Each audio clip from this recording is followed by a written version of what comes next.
Imagine a Roman soldier standing on the banks of the wide Rhine River.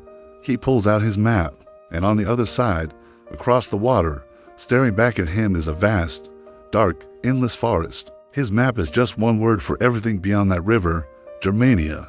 This wasn't a country. There was no king, no capital, no unified Germany. Not yet. For centuries, this was a world of deep forests, swirling rivers, and scattered tribes. Welcome to our new series, The Story of Germany. In this first chapter, we're going back to a time before Germany even existed. What we now call Germany was a wild land, a patchwork of territories ruled by dozens of different Germanic tribes. You had the Cruci, the Swabi, the Chatti, the Saxons, the Bavari, and many, many more. They were fierce, independent peoples, often fighting each other as much as any outside enemy. They had their own gods, their own laws, and their own leaders. There was no concept of a German identity.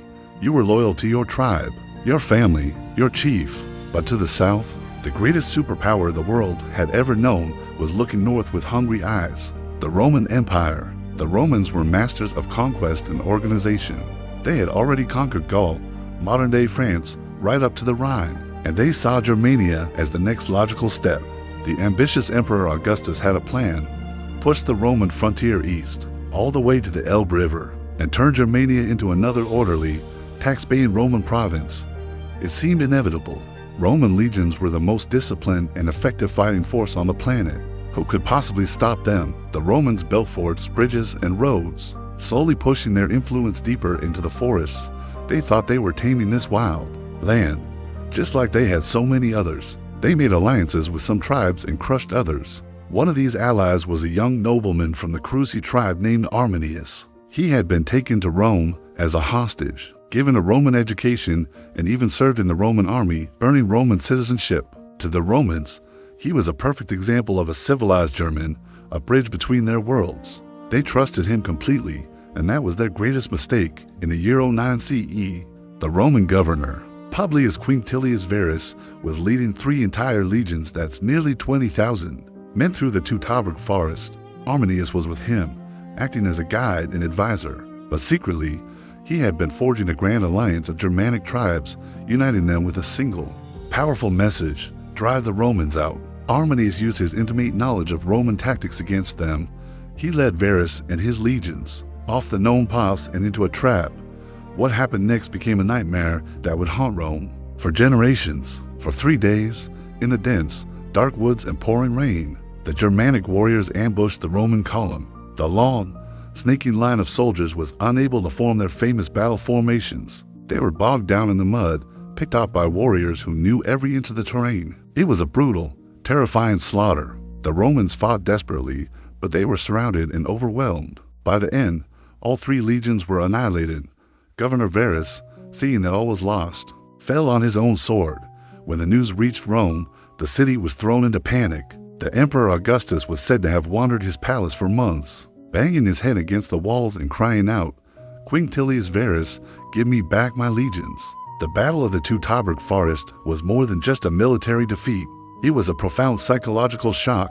Rome, the invincible empire, had been humbled.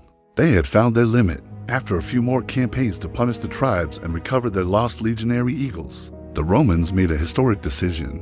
They gave up on the dream of conquering Germania. The cost in blood and treasure was simply too high.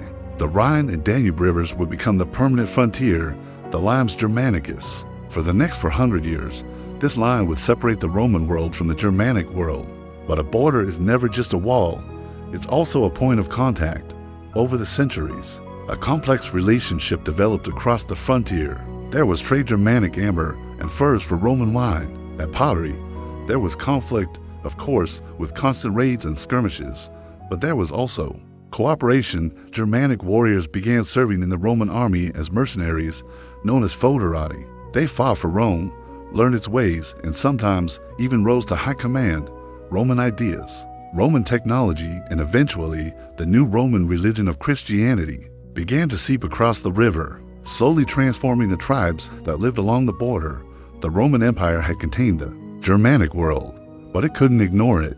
The two were now locked in a long, complicated dance of war, trade, and cultural exchange. The Romans may have felt secure behind their fortified frontier, But the world was changing. The pressure from the tribes was always there, a constant, growing force pushing against the borders of the aging empire. Rome wouldn't last forever, and when the great empire finally begins to crumble, it won't be the end of the story for the Germanic tribes. For them, it will be the beginning. The fall of Rome will be their chance to storm onto the world stage and build new kingdoms from the ashes of the old. Their time is coming. Picture this. It's Christmas Day in the year 800. We're inside St. Peter's Basilica in Rome. The air is thick with incense and the sound of chanting. A tall, imposing king with a commanding presence kneels before the Pope. This is Charles, King of the Franks. In a stunning, unexpected move, Pope Leo III places a golden crown on the king's head. The crowd erupts, proclaiming him Charles Augustus, crowned by God, the great and peace-giving emperor of the Romans. Just like that, an idea that had been dead for over 3 centuries in the West was reborn. The Roman Empire was back, except it wasn't Roman at all. Its new emperor was a Germanic warrior king, and this single moment would set the stage for 1,000 years of European history, defining the very heart of what would one day become Germany. This is the story of Charlemagne and the First Holy Roman Empire. So how did we get here? How did a tribe of people the Romans once considered barbarians end up inheriting their most prestigious title? To understand that, we need to talk about the Franks. The Franks were one of many Germanic peoples who had poured into the crumbling Western Roman Empire. Centuries earlier, while other kingdoms rose and fell, the Franks proved to be remarkably successful. They settled in Gaul, the land we now call France, and under ambitious leaders like Clovis, they forged a powerful kingdom. They did something very clever. They converted to the Catholic Christianity of their Roman subjects, which made it much easier to rule and integrate. Over the next few centuries, this Frankish kingdom became the dominant power in Western Europe. It was a realm of warriors, priests, and farmers, held together by personal oaths of loyalty to their king, and by the late 700s, their king was a man of extraordinary energy, ambition, and vision, Charles, better known to history as Charlemagne, or Charles the Great. Charlemagne was a force of nature. He was a devout Christian, a patron of learning, and a brilliant military strategist, but above all, he was a conqueror. For over 30 years, he was almost constantly at war, expanding his kingdom in every direction. He rode south and conquered the Lombard kingdom in northern Italy. He pushed east, deep into the lands of modern-day Germany, waging a brutal, decades-long war against the pagan Saxons. This wasn't just a land grab for Charlemagne. Conquest and Christianity went hand in hand. He saw himself as a soldier of Christ, and his campaigns were often brutal missions to convert or die. He forced the Saxons, the Avars, and others into his empire, and with the sword, forced them to accept Christianity. He established bishoprics and monasteries in the newly conquered lands, using the church as a tool for administration and control. By the end of his reign, his empire stretched from the Spanish border to the plains of Hungary, from the North Sea down to Rome itself. He had united much of Western Europe under a single ruler for the first time since the Romans. This vast Christian empire was impressive, but it lacked one thing: the ultimate legitimacy, the universal authority that came with the title of Roman Emperor. Meanwhile, in Rome, the Pope was in trouble. Pope Leo III was facing a rebellion from the Roman nobility and desperately needed a powerful protector. He saw one in Charlemagne, and so the stage was set for that fateful Christmas Day in 800. By crowning Charlemagne, Pope Leo was making a massive political statement. He was breaking away from the authority of the other Roman emperor, the one who still ruled in Constantinople in the east. He was declaring that the true center of Christian power, the true heir of Rome, was now in the west, and it was embodied by this Frankish king. For Charlemagne, the title was the ultimate recognition of his power. He was now more than just a king of the Franks. He was the successor to Augustus and Constantine, the divinely appointed guardian of all Western Christendom. Charlemagne took his new role seriously. He worked to standardize laws, currency, and even handwriting across his vast domain. He sparked a revival of learning and art known as the Carolingian Renaissance, gathering scholars from all over Europe to his court in Aachen. He tried to build a unified, stable, Christian society, a new city of God on earth. For a brief, shining moment, it seemed like a new, better version of the Roman Empire had truly arrived. But this grand imperial dream was built on a very fragile foundation: Charlemagne himself. The empire was held together by his personal authority, his military might, and the loyalty he commanded. And according to Frankish custom, a father's inheritance wasn't passed down to a single heir. It was divided among all his sons. Charlemagne was lucky that only one of his legitimate sons, Louis the Pious, outlived him. But Louis wasn't so lucky. After his death, his 3 sons went to war over the inheritance. In 843, they signed the Treaty of Verdun, a document that would carve up Charlemagne's great empire and, in doing so, create the basic map of modern Europe. The western part, West Francia, would eventually evolve into the Kingdom of France. The Middle Kingdom, a long, awkward strip of land stretching from Italy to the North Sea, would be fought over for centuries, but it's the eastern part that matters most for our story. This was East Francia.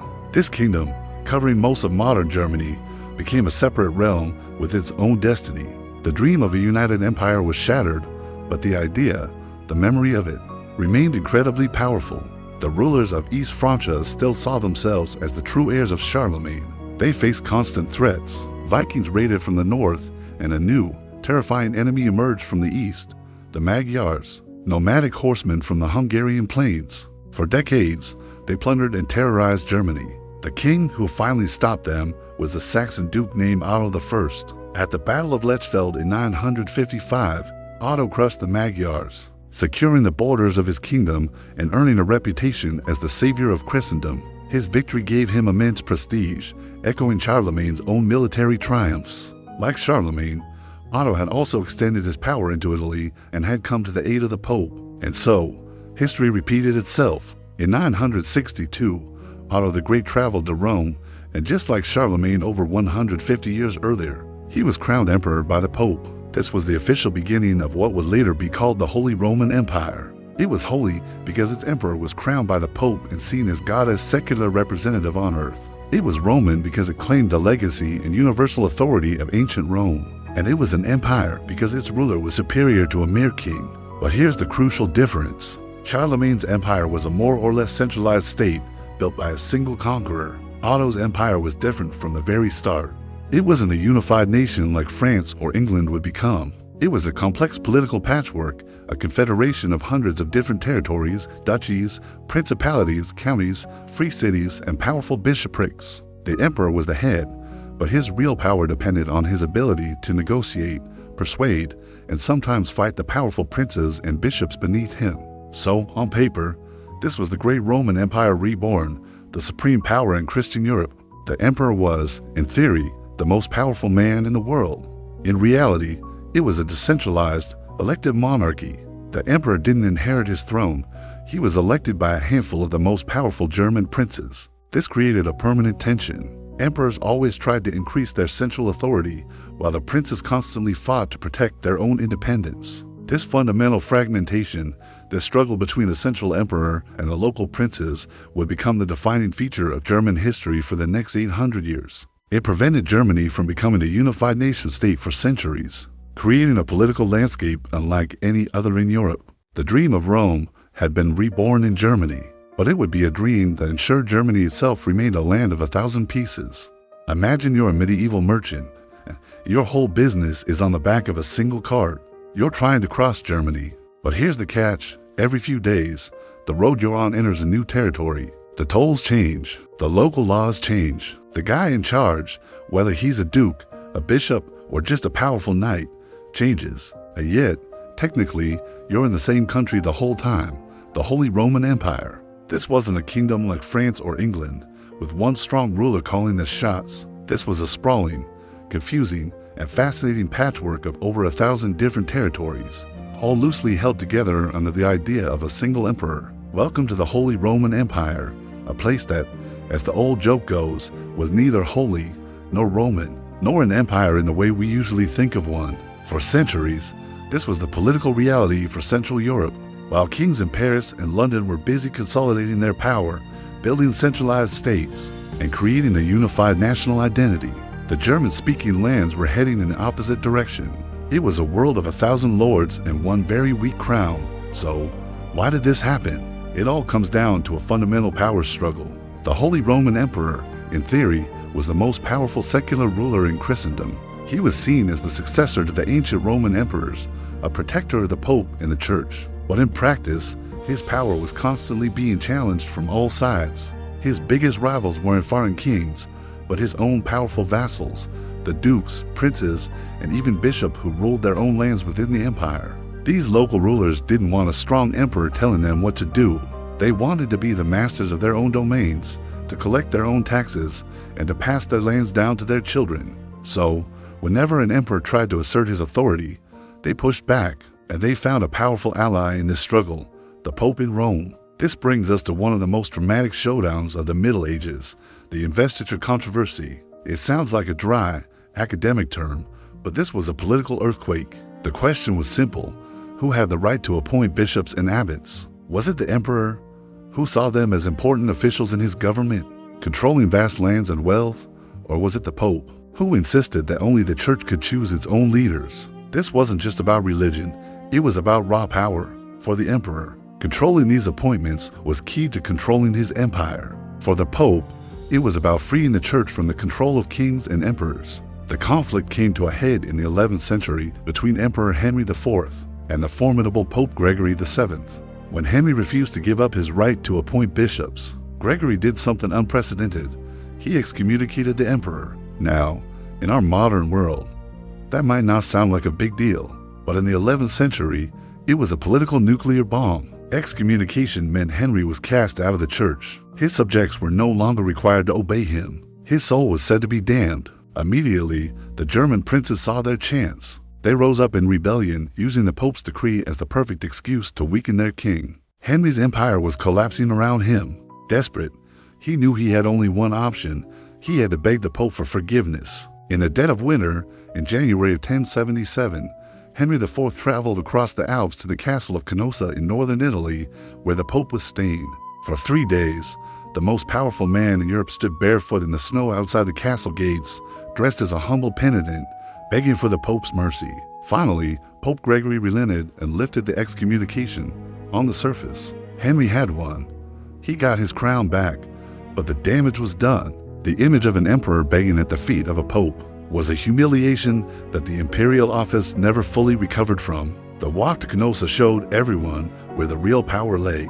It massively strengthened the authority of the papacy, and just as importantly, it strengthened the independence of the German princes. They had learned a valuable lesson by playing the Pope and the Emperor off against each other. They could increase their own power. This trend of decentralization only continued. The imperial crown wasn't strictly hereditary like in France. It was elective, and over time, this process was formalized. In 1356, Emperor Charles IV issued a landmark decree known as the Golden Bull. This document officially established that future emperors would be chosen by a council of just 7 electors, 3 archbishops, and 4 powerful secular princes. Think about what this meant. The 7 most powerful lords in the empire now held the keys to the kingdom. They could demand concessions, money, and land from any candidate who wanted to be emperor. This essentially baked fragmentation into the empire's constitution. It ensured that no future emperor could ever become powerful without the consent of the princes. The dream of a centralized German state like France or England was now officially dead. The 1,000 lords had won, but it wasn't all about feuding princes and humiliated emperors. While the high nobility were busy with their power games, something else was happening on the ground. A new power was rising: the cities. All across the empire, towns like Cologne, Hamburg, Nuremberg, and Augsburg were growing rich from trade and manufacturing. They became centers of commerce, art, and innovation. Many of these cities managed to gain a special status as free imperial cities. This meant they weren't controlled by a local duke or bishop.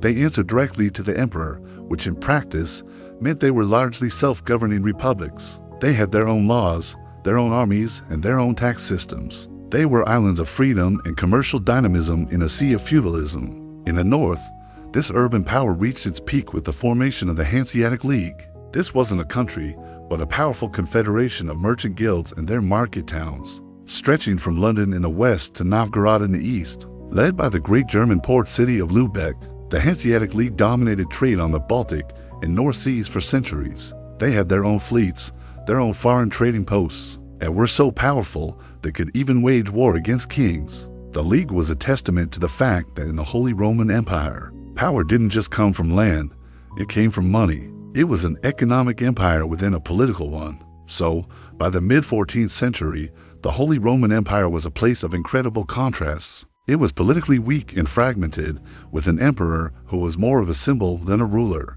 Yet, at the same time, its cities were some of the wealthiest and most dynamic in Europe. It was a land of powerful princes, independent-minded bishops, and fiercely proud city republics. But this complex world was about to be shaken to its core. Like the rest of Europe, the empire was hit by crisis after crisis. The Great Famine of the early 14th century, followed by the unimaginable horror of the Black Death, wiped out a huge portion of the population. Society was weakened, and local wars became more frequent. People's faith was tested, and many began to question the old certainties. Below the surface of this fragmented political landscape, new and powerful forces were gathering. Religious doubt was spreading, social tensions were rising, and a revolutionary new technology was about to change the world forever: the printing press. The stage was set. The wood was dry and stacked high. All it needed was a spark, and that spark would come from a single, determined monk with a hammer, ready to nail his ideas to a church door and set the world on fire. Imagine this. It's a quiet autumn day in 1517. A monk, a man of God named Martin Luther, walks up to the door of the castle church in Wittenberg, Germany. He's got a piece of paper in one hand and a hammer in the other. With a few sharp taps, he nails the paper to the door. What he doesn't know is that the sound of that hammer will echo across the continent, shattering the religious map of Europe forever. This isn't just the story of a disgruntled monk. It is the story of how one man's crisis of faith accidentally sparked a revolution that would redefine Western civilization. So, how did a theological dispute in a sleepy German town explode into a continent-wide firestorm? To understand that, we need to look at the world Luther lived in. Early 16th century Germany wasn't a unified country like it is today. It was part of the Holy Roman Empire, a sprawling, messy patchwork of hundreds of principalities, free cities, and territories. And many of the German princes who ruled these lands were getting really tired of one thing: sending vast sums of money south, over the Alps, to Rome. The Pope, they felt, was treating Germany like his personal piggy bank, draining their wealth to fund lavish projects like the rebuilding of St. Peter's Basilica. There was a growing sense of resentment, a feeling that German money should stay in Germany. This created a fertile ground for protest. If someone came along and gave these princes a good reason to break with Rome, they might just listen. Adding fuel to this fire was a revolutionary new technology: the printing press. Invented by Johannes Gutenberg just a few decades earlier, this machine was the internet of its day. For the first time in history, ideas could be mass-produced and spread with breathtaking speed. Before the press, a book had to be copied by hand, a slow and expensive process. Now, a single pamphlet could be printed in the thousands and distributed across the empire in a matter of weeks. This meant that a new idea, a radical thought, could go viral in a way that was previously unimaginable. The stage was set. All it needed was a spark. That spark was Martin Luther. Luther wasn't a revolutionary by nature. He was a deeply devout and brilliant theologian, an Augustinian monk who was obsessed with the question of salvation. He spent his days in prayer, fasting, and study, tormented by the feeling of his own sinfulness and the fear of God's judgment. How could a flawed human being ever be worthy of heaven? The church's answer was through faith and good works, which included sacraments, prayer, and acts of charity. But the church had also developed a practice that deeply troubled Luther: the sale of indulgences. Here's how it worked. The church taught that even after a sin was forgiven, the sinner still had to do penance. If you died before completing your penance, you'd have to spend time in a place called purgatory to be purified before entering heaven. An indulgence was essentially a certificate sold by the church that would reduce your time or a loved one's time in purgatory. In Luther's day, this had become a massive fundraising campaign. A Dominican friar named Johann Tetzel was particularly infamous for his sales pitch. He'd travel from town to town with a big chest, chanting a jingle that went something like, "As soon as the coin in the coffer rings, the soul from purgatory springs." To Luther, this was appalling. It made salvation look like a commercial transaction. It suggested that you could buy your way into heaven. He believed this completely distorted the true meaning of faith and repentance. So, he decided to do what scholars did back then. He proposed a debate. He wrote down his arguments in a list of 95 points, or theses. This was the paper he nailed to the church door in Wittenberg on October 31st, 1517.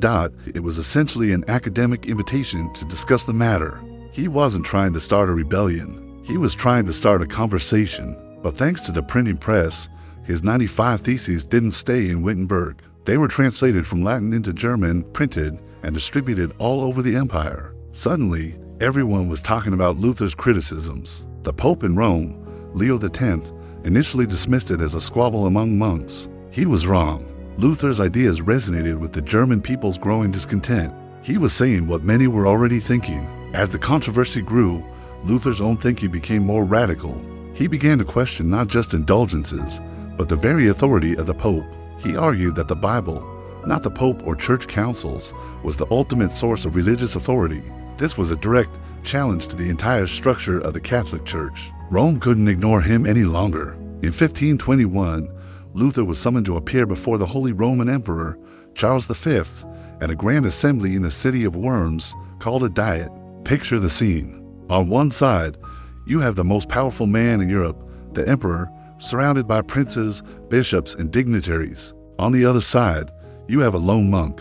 He was ordered to recant, to take back everything he had written. The pressure was immense. His life was on the line.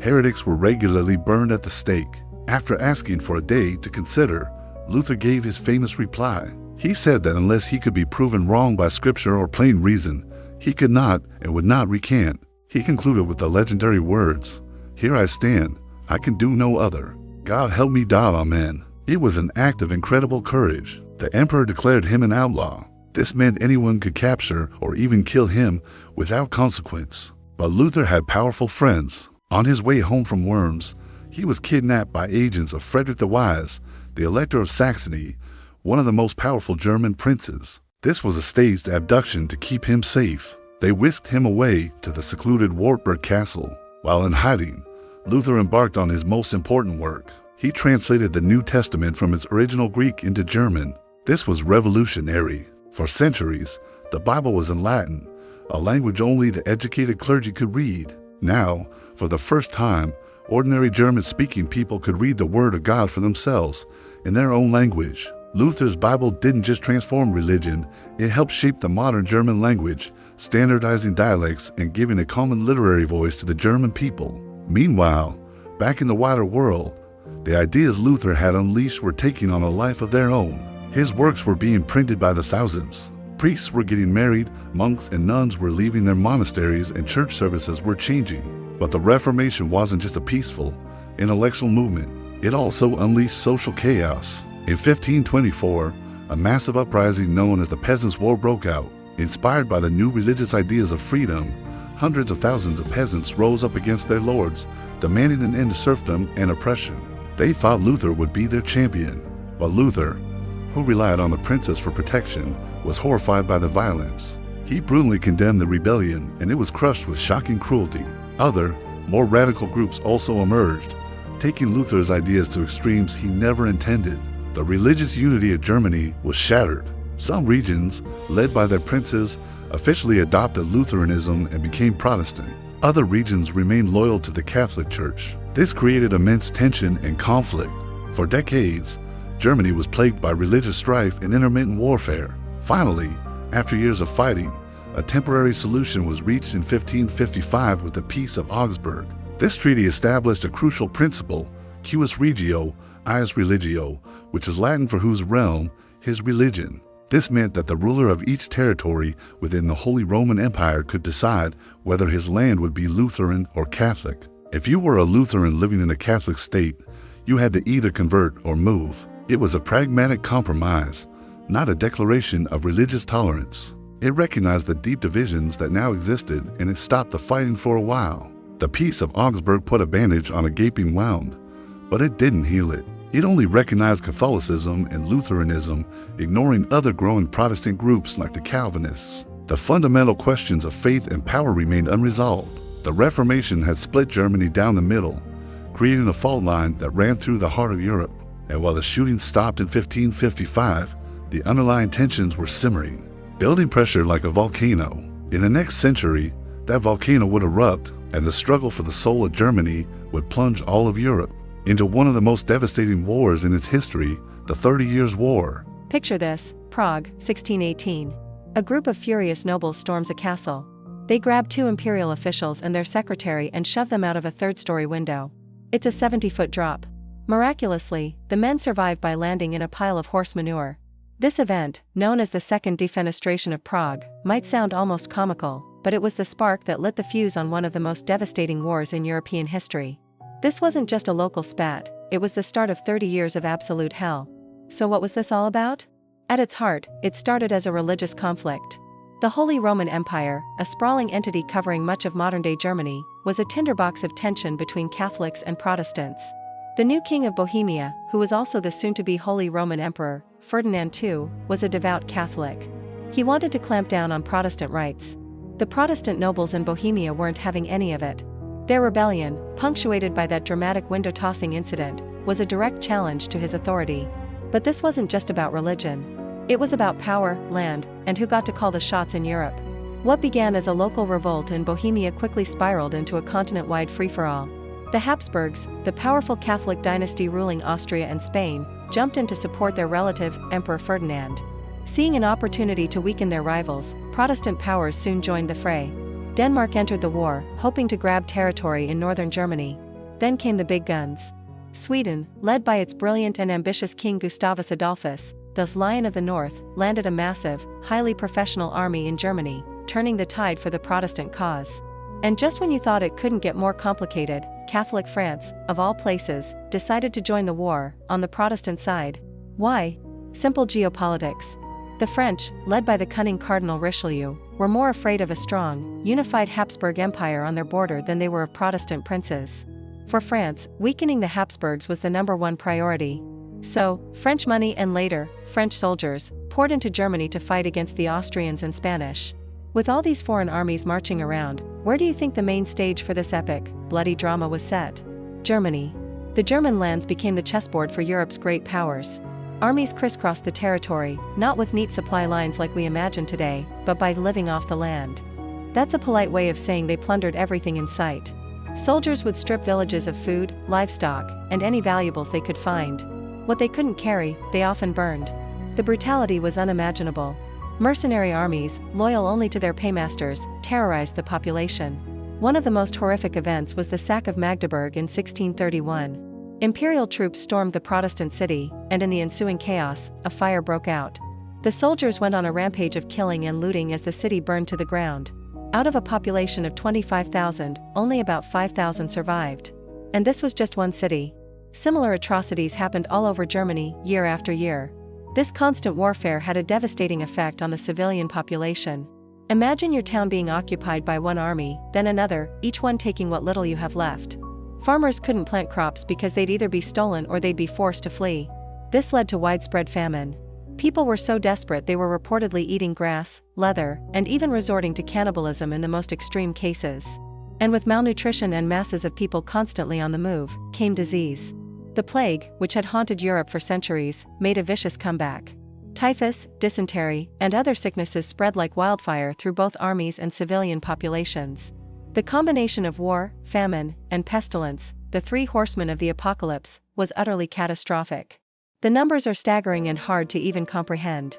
While it's difficult to get exact figures, historians estimate that the population of the Holy Roman Empire dropped by about 20 to 40%.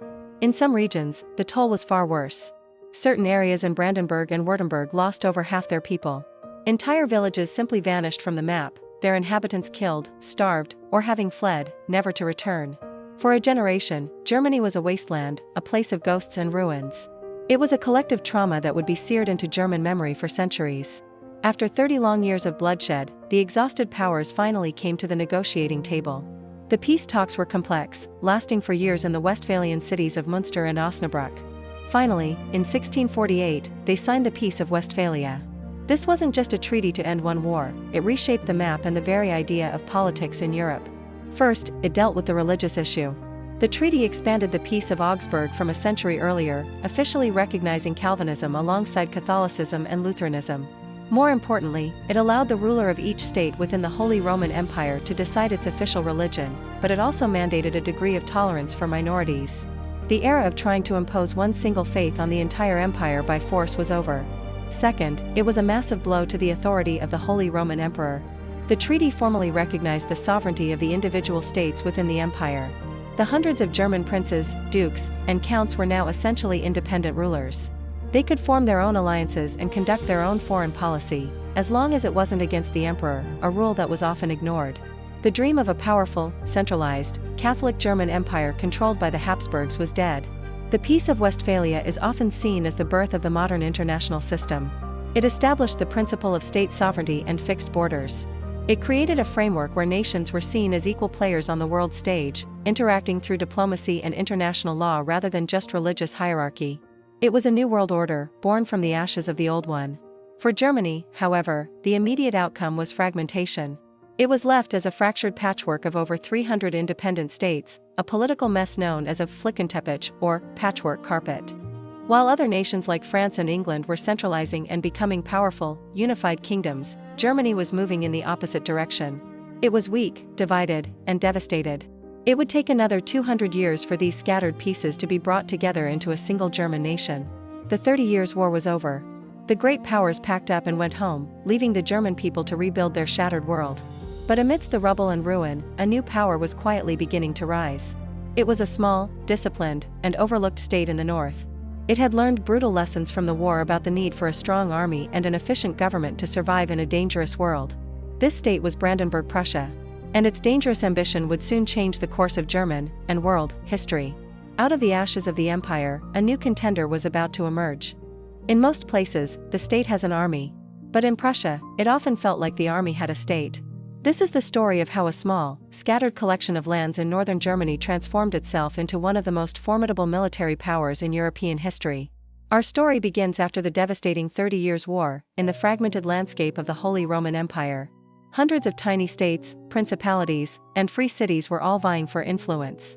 Among them was the electorate of Brandenburg, ruled by the ambitious Hohenzollern family. For centuries, they had been a relatively minor player. But that was all about to change. The architect of this transformation was a man named Frederick William, who would go down in history as the Great Elector. He came to power in 1640, inheriting a territory that was poor, sparsely populated, and ravaged by war. He looked at the chaos around him and drew a simple, powerful conclusion: to survive and prosper, Brandenburg needed strength. And strength meant a powerful, professional, standing army.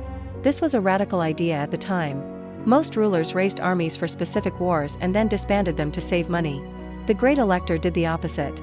He poured resources into creating a permanent, well-trained, and well-equipped military force. To pay for it, he had to completely overhaul the state. He centralized power, taking it away from the local nobles, the Junkers. He built a highly efficient bureaucracy, staffed by loyal administrators, whose primary job was to collect taxes to fund the army. He established a system where the nobles, in exchange for retaining their privileges and control over their peasants, would serve as officers in his army. This created a powerful alliance between the monarchy and the aristocracy, all centered around the military. Society itself began to reflect this new reality. Discipline, obedience, and service to the state became the ultimate virtues. With his new army and a streamlined government, the Great Elector began to expand his territory, not through constant, reckless warfare, but through a cunning mix of diplomacy, strategic alliances, and short, decisive conflicts. He connected his scattered lands, Brandenburg in the center, Prussia to the east, and territories along the Rhine to the west. He was building the foundation. His successors built upon this foundation with relentless focus. His son, Frederick I, secured a major prestige victory. In 1701, he convinced the Holy Roman Emperor to grant him the title King in Prussia. Brandenburg Prussia was now a kingdom. This wasn't just a fancy title, it was a declaration of ambition. His son, Frederick William I, took things to a whole new level.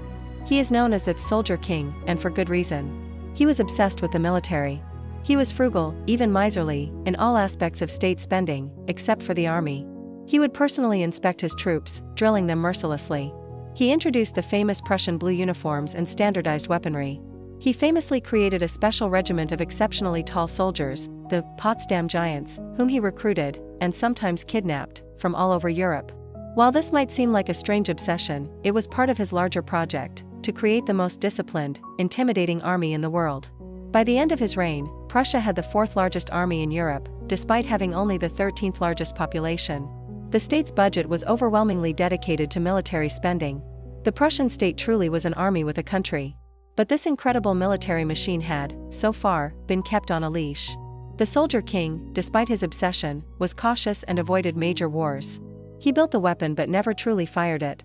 That would fall to his son, a man who seemed, at first, to be his father's complete opposite. Enter Frederick II, better known as Frederick the Great.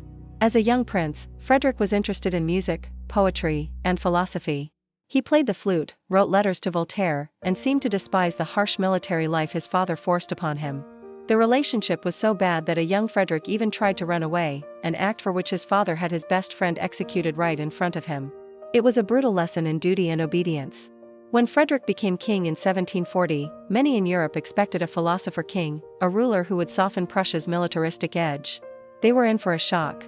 Within months of taking the throne, the new king saw an opportunity. The Austrian emperor died, leaving his daughter, Maria Theresa, to inherit the vast Habsburg lands.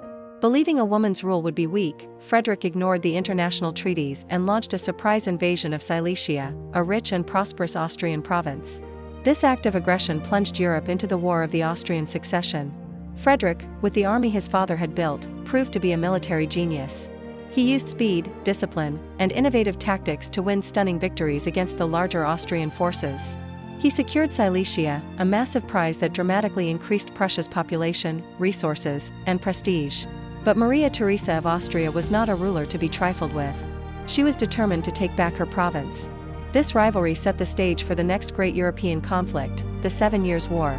This was a true world war, with fighting in Europe, North America, and India. For Prussia, it was a struggle for survival. Frederick found himself surrounded. He was attacked by a massive coalition of Austria, France, Russia, and Sweden. It was a desperate situation. The tiny kingdom of Prussia was fighting against the continent's greatest powers. There were times when all seemed lost. In 1759, after a catastrophic defeat at the Battle of Teutoburg, Frederick contemplated suicide, writing that he believed all was lost. The Russians even occupied his capital, Berlin. But Frederick's genius, the incredible discipline of his soldiers, and a healthy dose of luck allowed Prussia to hang on. He fought brilliantly, dashing from one front to another, defeating armies much larger than his own. His victory at Leuthen is still studied today as a masterpiece of tactics, where he defeated an Austrian army twice his size. Still, by 1762, Prussia was on the verge of collapse, its resources exhausted.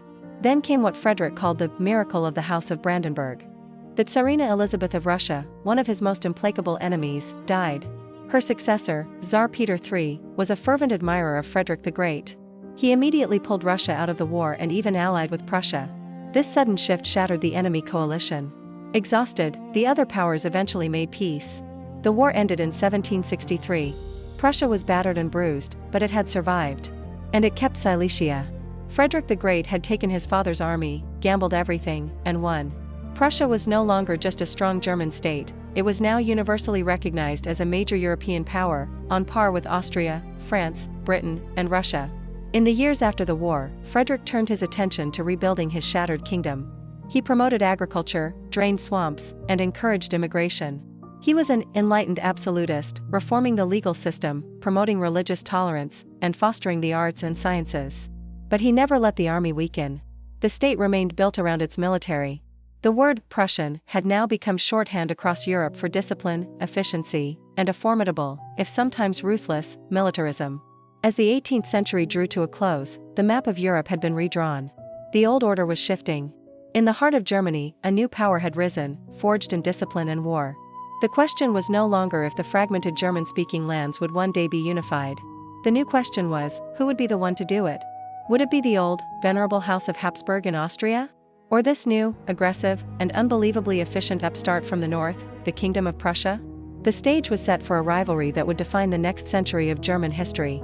Imagine a map of Central Europe around the year 1789. It looks like a shattered mirror, a chaotic spiderweb of over 300 tiny states, free cities, and territories. This was the Holy Roman Empire, a relic that had somehow survived for 1,000 years. Now, picture a single man, Napoleon Bonaparte, appearing on the scene. With a few decisive battles and a few strokes of his pen, he's about to wipe this entire ancient structure off the map, and in doing so, accidentally lay the groundwork for modern Germany. It all starts, as so many things in this era do, with the French Revolution. In 1789, the streets of Paris exploded with radical new ideas: liberty, equality, fraternity. The idea that people weren't just subjects of a king, but citizens of a nation, with rights and a shared identity. These ideas were contagious, and they scared the crowns off the heads of every monarch in Europe, especially the German princes and the Habsburg Emperor in Vienna. They saw the revolution as a dangerous plague and were determined to stamp it out. But they underestimated the sheer force of what France had unleashed. First came the revolutionary armies, filled with patriotic citizens, then came the disciplined legions of Napoleon. They swept across Europe like a storm. The old, professional armies of states like Prussia and Austria, once the most feared in Europe, were repeatedly crushed. At battles like Austerlitz and Jena Auerstedt, Napoleon's tactical genius was on full display. He didn't just defeat his enemies, he annihilated them. He marched his troops through Berlin, right under the Brandenburg Gate, a profound humiliation for the proud Prussian military. The political consequences were even more dramatic than the military ones. In 1806, after 1,000 years of existence, the Holy Roman Empire was formally dissolved. Just like that, it was gone. An institution that had shaped Central Europe since the time of Charlemagne simply ceased to exist. Emperor Francis II of the Holy Roman Empire became simply Francis I of Austria. It was the end of an entire world order. In its place, Napoleon created something new, the Confederation of the Rhine. This was a league of German states, now consolidated and greatly reduced in number, all allied with, and effectively controlled by, France. The chaotic map of 300-plus states was simplified down to just a few dozen. Napoleon wasn't trying to create Germany, he was trying to create a buffer zone for France and a pool of soldiers for his armies. But by sweeping away all the tiny, ancient principalities, he forced Germans to think in bigger, regional terms. A Bavarian and a Saxon might still have seen each other as different, but the old, hyperlocal identities were starting to erode. This French domination sparked two very different, but equally powerful, reactions within Germany. The first was a cultural and intellectual awakening. Thinkers and poets like Johann Gottlieb Fichte and Ernst Moritz Arndt started asking a crucial question: what does it mean to be German? If there was no German state, what united them? Their answer was language and culture. They argued that everyone who spoke German and shared German traditions was part of a single nation, a Volk, whether they lived in Prussia, Bavaria, or a tiny duchy. This was the birth of modern German nationalism, not as a political reality, but as a powerful, romantic idea. It was a call for a unified nation-state that would reflect this shared cultural identity. The second reaction was one of military and political reform, especially in Prussia. The humiliating defeat at Jena had been a massive wake-up call. The Prussian state realized it couldn't survive with its old, aristocratic system. A group of brilliant reformers, like Baron von Stein and General von Scharnhorst, set to work. They modernized the government, reformed the social structure by abolishing serfdom, and completely rebuilt the army. They introduced universal military service, believing that an army of patriotic citizens, like the French had, would fight harder than an army of paid mercenaries and conscripted peasants. They founded the University of Berlin to cultivate a new generation of educated leaders and patriots. Prussia wasn't just preparing for a battle, it was transforming its entire society to get its revenge on Napoleon. By 1812, Napoleon had overreached. His disastrous invasion of Russia destroyed his grand army. As the frozen, starving survivors staggered back across Europe, the nations they had conquered saw their chance. This was the beginning of what Germans call the Befreiungskrieg, the Wars of Liberation. Prussia, having rebuilt its strength, joined forces with Russia, Austria, and Sweden. The new Prussian army, filled with patriotic volunteers, fought with a ferocity that stunned the French. The climax came in 1813 at the Battle of Leipzig, also known as the Battle of the Nations. It was the largest battle in European history up to that point, a colossal, bloody three-day struggle involving over 500,000 soldiers from nearly every nation in Europe. Napoleon was decisively defeated. The Confederation of the Rhine collapsed, and the Allied armies chased Napoleon all the way back to Paris. He was forced to abdicate and was exiled to the island of Elba. After Napoleon's final, brief return and his ultimate defeat at Waterloo in 1815, the leaders of Europe gathered at the Congress of Vienna to redraw the map once again. But they had no intention of creating a unified German nation. The great powers, especially Austria and Russia, feared a strong, united Germany in the center of Europe. Instead, they created the German Confederation. This was a loose association of 39 German states, including the two most powerful, Austria and Prussia. It was designed to maintain a balance of power, not to fulfill the nationalist dreams of the German people. It had a federal assembly that met in Frankfurt. But it was a weak, ineffective body, mostly used by Austria's Chancellor, Metternich, to suppress liberal and nationalist ideas. So, where did that leave Germany? The old thousand-year empire was gone, smashed to pieces by Napoleon. In its place was a weak confederation, dominated by the rivalry between Austria and Prussia. But something profound had changed. The seed of national unity had been planted. Germans now had a shared language of nationalism, a heroic memory of the wars of liberation, and a common enemy in the form of French domination. The stage was set. The old order was gone, but a new, unified Germany had not yet been built. The question of who would lead it, Austria or Prussia, and what form it would take, remained unanswered. In 1848, the people themselves would try to answer that question, not with armies and kings, but with ballots and parliaments, in a wave of revolution that would once again shake Europe to its core. Picture this, it's 1848. Across the German lands, university students, professors, and lawyers are in the streets. They're waving black, red, and gold flags, symbols of a new dream. A dream of a single, united Germany, one that's liberal, constitutional, and free. They believe the time for speeches and debates has finally come. Fast forward just over 2 decades. Germany is united. The dream is real. But it doesn't look anything like they imagined. Instead of a parliament at its heart, there's a Prussian king, crowned an emperor. Instead of being built on votes and constitutions, it was forged in blood and iron. How did the liberal dream of 1848 get hijacked and replaced by a conservative, militaristic reality? This is the story of how Germany was made. Our story begins in the whirlwind year of 1848, the springtime of peoples. Revolutions are erupting all across Europe, from Paris to Budapest. The old order of kings and aristocrats is shaking. In the loose collection of 39 German states, this revolutionary fever ignites a powerful call for change. People demand an end to censorship, the right to vote, and most of all, national unity. For too long, Germany had been just a geographical expression, a patchwork of kingdoms, duchies, and principalities. Now, liberals wanted to turn it into a nation. Their hopes crystallized in the city of Frankfurt, where delegates from all over the German lands gathered to form a national assembly. This was the Frankfurt Parliament, a historic first. Their goal was monumental, to write a constitution for a unified German nation. For months, they debated every detail. Should Germany be a republic or a monarchy? Should it include the German-speaking parts of Austria, or be a smaller Germany led by Prussia? They were lawyers and intellectuals, men of words, and they produced a brilliant document, a constitution that was incredibly progressive for its time, guaranteeing fundamental rights and establishing a democratic government. Finally, they made their choice. Germany would be a constitutional monarchy, and they decided to offer the imperial crown to King Frederick William IV of Prussia. Prussia was the most powerful German state, so it seemed like the logical choice to lead this new nation. They sent a delegation to Berlin to present him with their offer. And what was his response? He refused.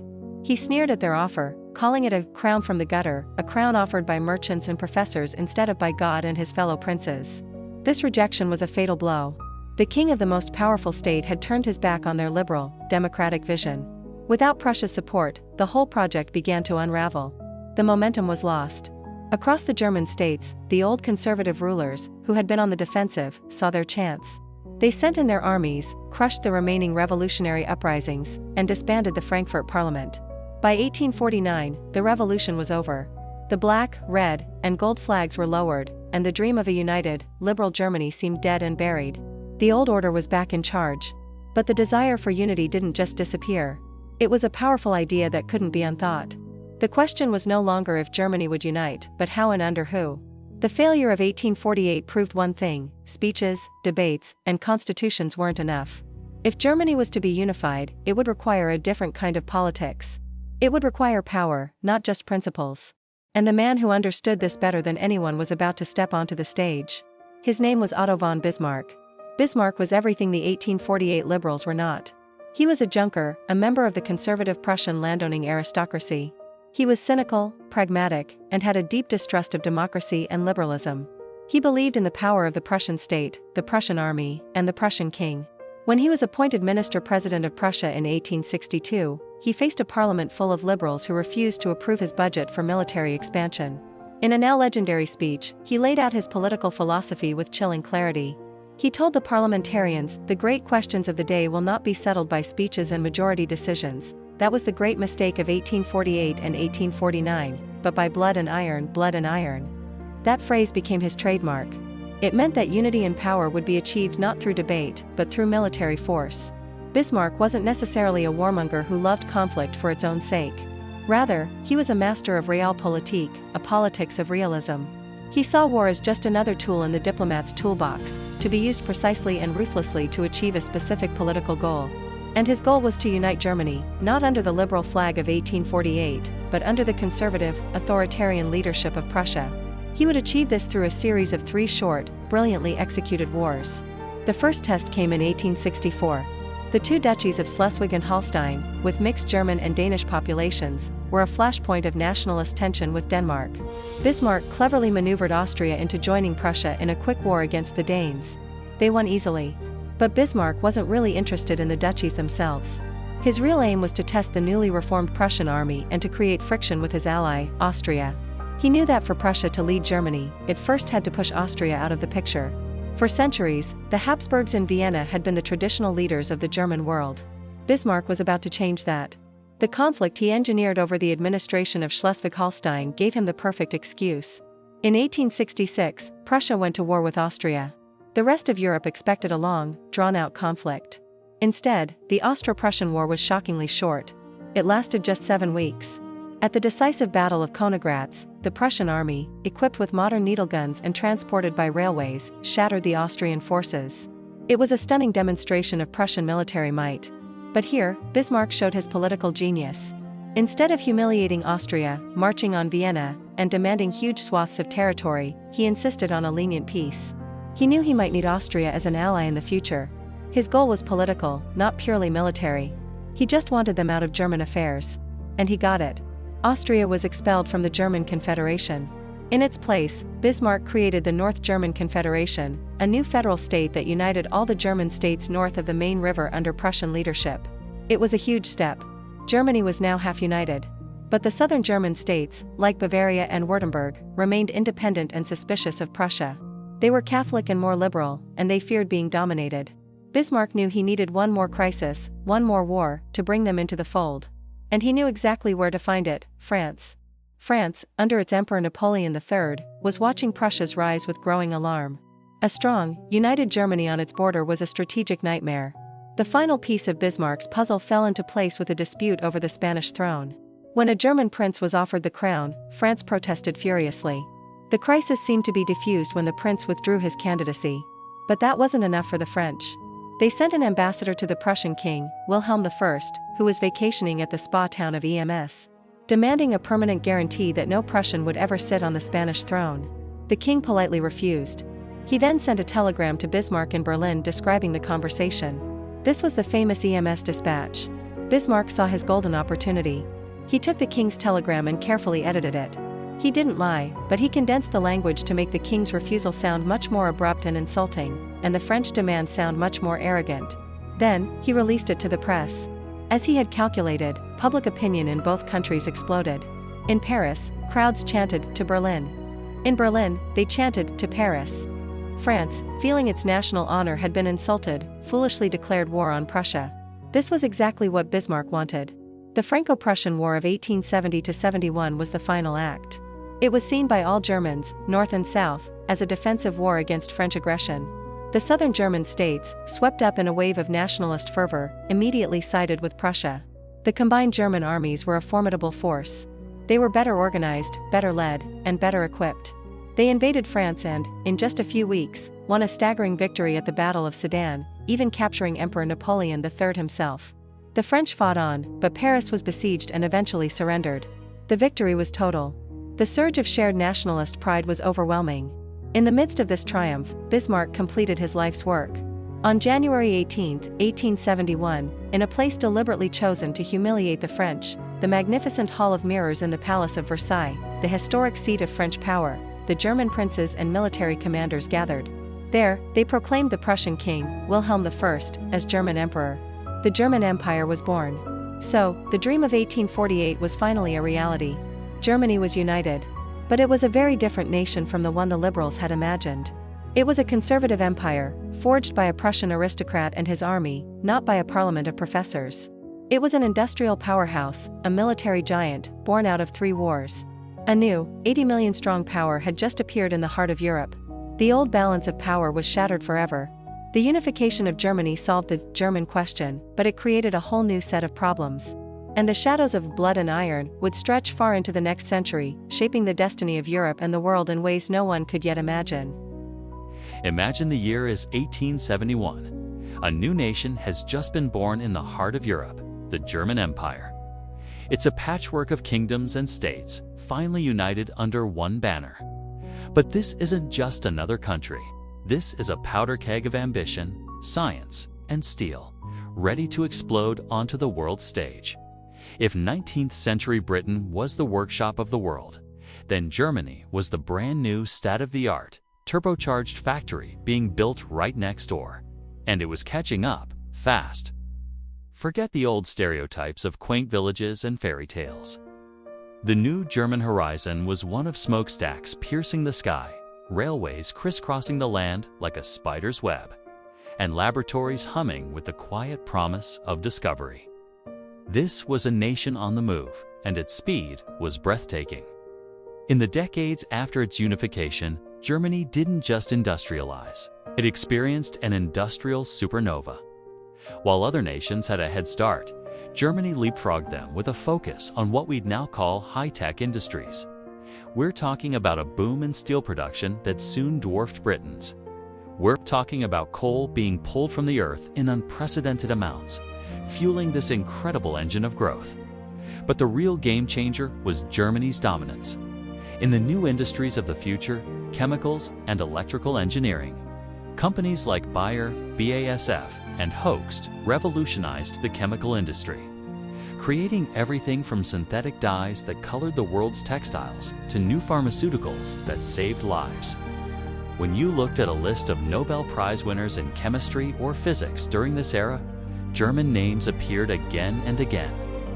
Their universities weren't just places of learning, they were research powerhouses, forging an unbreakable link between academic science and industrial application. This wasn't just about making more stuff. It was about making better, smarter, more advanced stuff. The Made in Germany label, which was actually started by the British as a warning to their consumers, quickly became a badge of quality and innovation. But what about the people running this new empire? Politically, Germany was a fascinating and often contradictory mix. On one hand, you had the powerful, almost absolute authority of the Kaiser, the emperor who came from the Prussian royal family. Supporting him was a deeply entrenched Prussian aristocracy, the Junkers, who dominated the military and the state bureaucracy. They were the old guard, representing tradition, discipline, and autocracy. On the other hand, you had a parliament, the Reichstag, elected by universal male suffrage. And inside the Reichstag, a new force was rising: the Social Democratic Party, or SPD.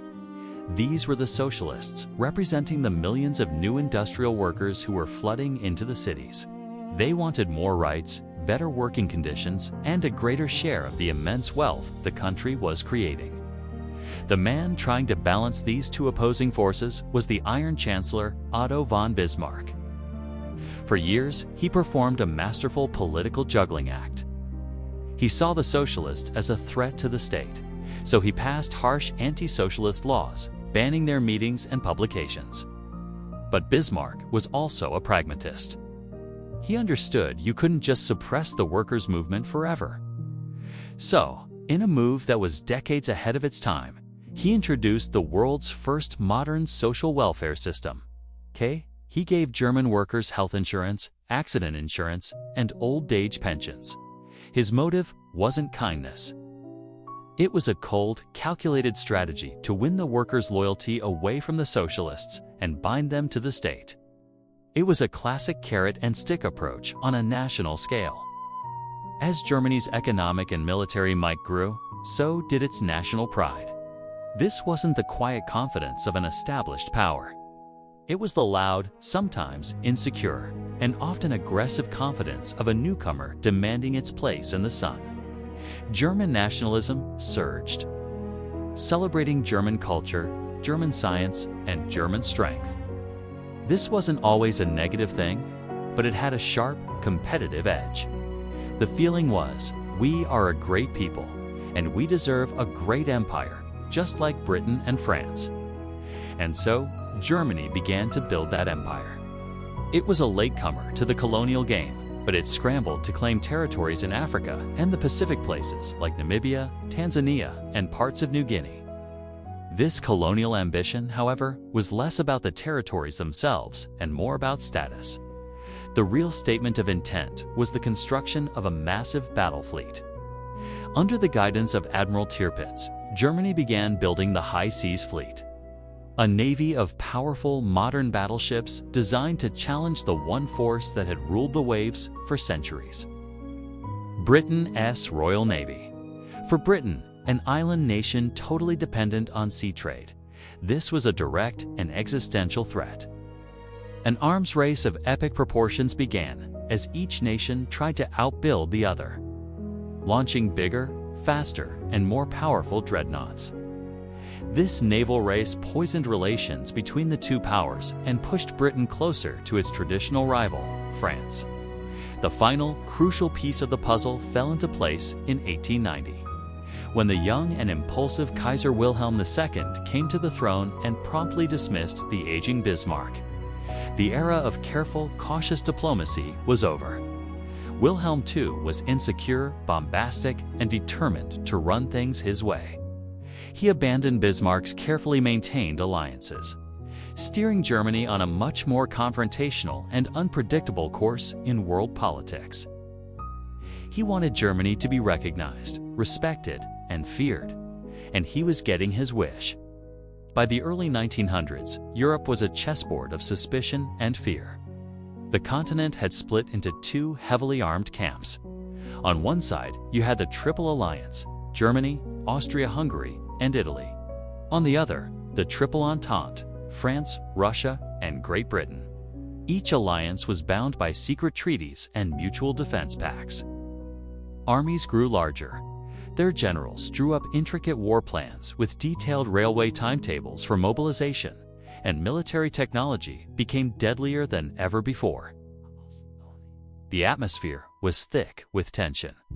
Everyone was preparing for a war that everyone claimed they didn't want, but which was beginning to feel inevitable. The mighty German industrial machine, which had built such incredible prosperity, was now also capable of producing weapons on a scale the world had never seen. The nationalism that had united the country was now fueling a dangerous sense of rivalry. The political system, a fragile balance of old and new, was now led by a man who valued prestige over peace. The continent had turned into a complex, interlocking web of alliances and mobilization schedules, a doomsday machine of treaties and timetables. All it would take was one spark to ignite the entire structure. One single bullet fired in a distant Balkan city, to pull Germany and everyone else into a catastrophe that would change the world forever. August 1914. Across Germany, a wave of patriotic fever sweeps the nation. In cities like Berlin and Munich, crowds fill the streets, cheering, singing, and waving flags. As the first troop trains steam out of the stations bound for the front, people throw flowers to the soldiers leaning out the windows. The mood is electric, full of confidence. A popular slogan captures the feeling perfectly. Home by Christmas. They were marching off to a short, glorious war. No one, not the cheering crowds, not the confident generals, and certainly not the young men on those trains, could possibly imagine how this war would really end, not in a victory parade, but in ruin, revolution, and the death of an empire. This was the war that was supposed to make Germany the undisputed master of Europe. It all started in the summer heat of Sarajevo with an assassination. When a Serbian nationalist killed the heir to the Austro-Hungarian throne, Vienna was furious. Germany, led by Kaiser Wilhelm II, gave its ally, Austria-Hungary, a blank check, a promise of unconditional support for whatever action they took against Serbia. This single decision was like lighting a match in a room full of dynamite. Russia, allied with Serbia, began to mobilize its massive army. Germany, feeling encircled by Russia in the east and France in the west, felt it had to strike first. The intricate web of European alliances designed to keep the peace, instead dragged the continent into its deadliest conflict yet. Germany's grand strategy was called the Schlieffen Plan. It was a massive, high-stakes gamble designed to avoid a two-front war. The idea was to knock France out of the fight in just 6 weeks with a lightning-fast invasion. The main German armies would pivot through neutral Belgium like a giant swinging door, bypassing France's heavily fortified border and sweeping down to encircle Paris from the west. With France defeated, Germany could then turn its full attention to the slow-mobilizing Russian giant in the east. It was a brilliant plan on paper. And at first, it seemed to be working. In the opening weeks of the war, the German war machine looked unstoppable. They smashed through Belgium, brushing aside resistance, and poured into northern France. The French and the small British expeditionary force were in full retreat. By early September, German soldiers could see the glow of Paris on the horizon. Victory seemed within their grasp. But then, the plans started to unravel. The German troops were exhausted after weeks of marching and fighting. Their supply lines were stretched communications. In a desperate counterattack at the Marne River, French and British forces managed to halt the German advance. The race to the sea began as both sides tried to outflank each other, digging in as they went. By winter, the dream of a swift victory was dead. The Western Front froze into a ghastly, static line of trenches, a 400-mile scar of mud, barbed wire, and death that would barely move for the next 4 years. While the Western Front became a stalemate of attrition, the Eastern Front was a war of movement. Here, the German army proved its superiority. At the battles of Tannenberg and the Masurian Lakes, German forces under Generals Hindenburg and Ludendorff won spectacular, crushing victories against the invading Russians. They inflicted hundreds of thousands of casualties and drove the Tsar's armies back. But Russia was vast. It could absorb staggering losses and continue to fight. So, despite these stunning tactical successes, Germany couldn't land a decisive knockout blow. They were now stuck in the exact scenario the Schlieffen Plan was designed to prevent: a long, grinding two-front war, bleeding Germany of its men and resources. To break the deadlock, Germany turned to the seas. The powerful British Royal Navy had imposed a naval blockade, slowly strangling Germany's access to vital food and raw materials. In response, Germany unleashed a new and terrifying weapon: the U-boat or submarine. They declared a policy of unrestricted submarine warfare, sinking any ship, including those from neutral countries, that was headed for Britain. This was a risky strategy. In 1915, a German U-boat sank the British passenger liner Lusitania, killing over 1,000 people, including 128 Americans. The international outrage, especially from the United States, was immense. Germany was forced to scale back its U-boat campaign for a time, but the damage was done. They had antagonized the world's most powerful neutral nation. As the years dragged on, life on the German home front became a nightmare. The British blockade was brutally effective. Food shortages became severe. The winter of 1916-1917 was known as the turnip winter because the potato crop failed, and the turnip, normally used for animal feed, became a staple of the German diet. People were starving. Its clothing, fuel, and other basic necessities were strictly rationed. The initial war enthusiasm had evaporated, replaced by exhaustion, hunger, and a growing resentment toward the government and the military leadership who had promised a quick victory. The social fabric of the German Empire was beginning to tear apart. In 1917, two events sealed Germany's fate.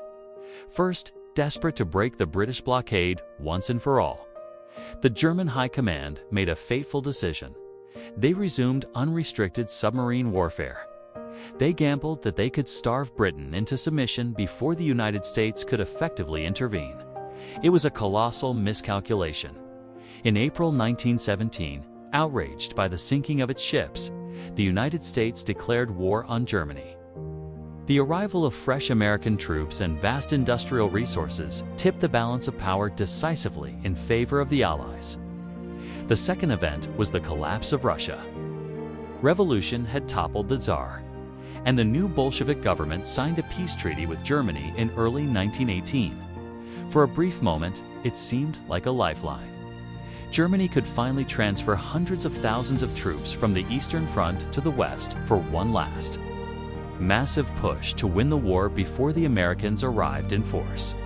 This was the Spring Offensive of 1918. Using new stormtrooper tactics, the Germans broke through the Allied lines and made huge gains, the largest since 1914, but they couldn't land the killer blow. The offensive exhausted Germany's last reserves of elite soldiers. The Allies, reinforced by a growing American army, bent but did not break. Then they counterattacked. By the summer of 1918, the German army was finished.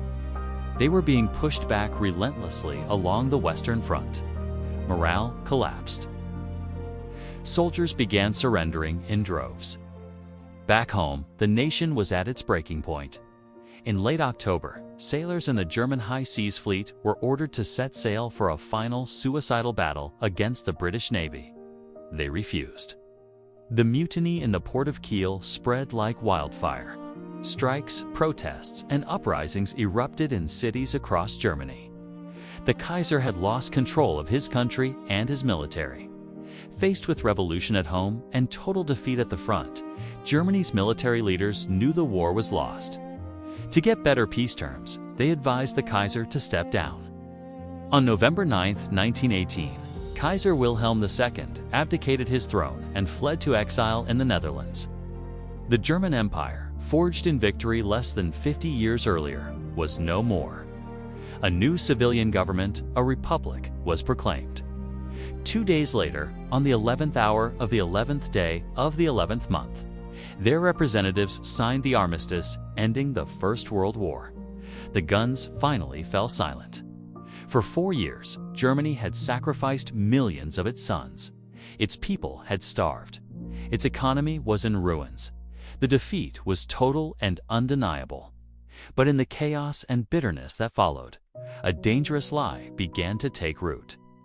Some people, especially in the military and on the political right, couldn't accept that their unbeatable army had truly been defeated on the battlefield. Instead, they claimed the army had been betrayed, stabbed in the back by traitors at home, by striking workers, by revolutionaries, and by the politicians who signed the surrender. This was the Dolchstoßlegende, the stab-in-the-back myth. It was a poisonous fiction, but one that many desperate Germans wanted to believe.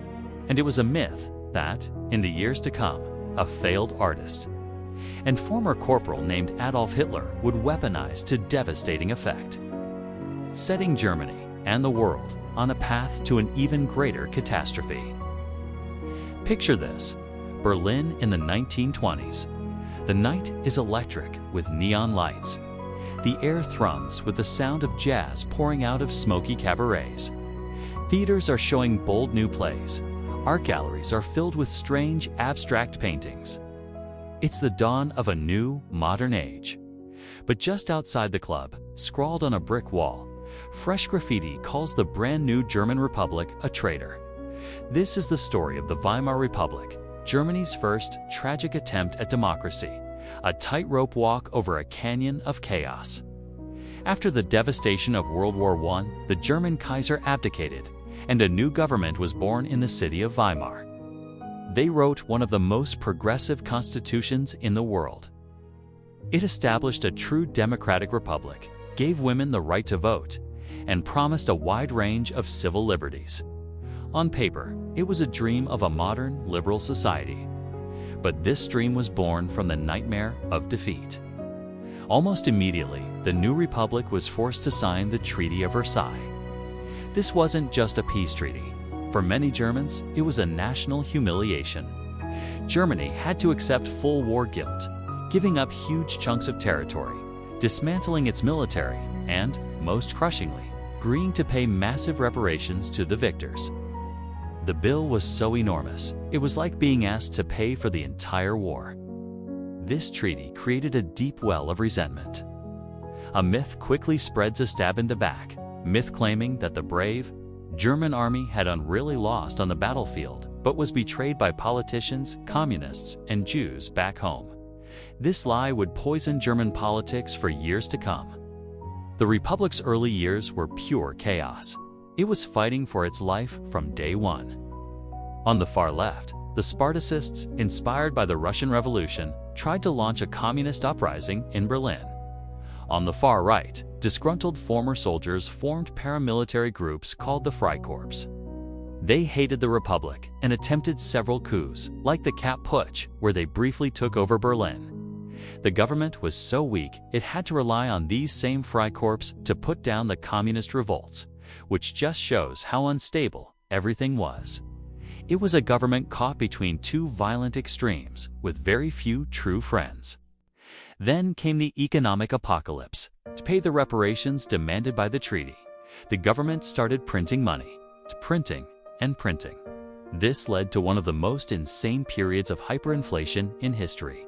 By 1923, money was literally worthless. Prices would double in a matter of hours. People would get paid in the morning and rush to the stores to spend it before it lost all value by lunchtime. They carried cash in wheelbarrows and laundry baskets. A single loaf of bread could cost billions of marks. Life savings were wiped out overnight. Imagine saving your whole life for retirement, only to find that your entire nest egg is now worth less than a postage stamp. This trauma destroyed the middle class and shattered any remaining faith many people had in the new democracy. Just when it seemed like Germany was about to completely collapse, a miracle happened. Or at least, a temporary fix. An American plan, the Dawes Plan, restructured the reparation payments and, more importantly, opened the floodgates for American loans. Money poured into Germany. A new currency, the Rentenmark, was introduced, stabilizing the economy. And with this new stability came a period of dazzling creativity and cultural explosion known as the Golden Twenties. From about 1924 to 1929, Germany, and especially Berlin, became the cultural capital of the world. It was the era of Bauhaus architecture, with its clean, functional designs. It was the age of groundbreaking cinema, with masterpieces like The Cabinet of Dr. Caligari and Metropolis shaping the future of film. Marlene Dietrich became a global superstar. Theaters staged provocative works by Bertolt Brecht. There was a new sense of freedom, experimentation, and a rejection of old traditions. For a brief, shining moment, it looked like the Weimar Republic might actually make it. The democracy, built on a foundation of foreign loans, seemed to be working. But it was a fragile prosperity, a party on a volcano. Beneath the glittering surface of the Golden Twenties, the political divisions never went away. The far right and far left still despised the Republic. Elections resulted in fractured parliaments, with a dozen or more parties all squabbling, making it nearly impossible to form a stable government. The old conservative elites, the industrialists, the army generals, the big landowners never truly accepted this new democratic system. They were just waiting for a chance to get rid of it. That chance came in October 1929. The stock market crashed in New York, triggering the Great Depression.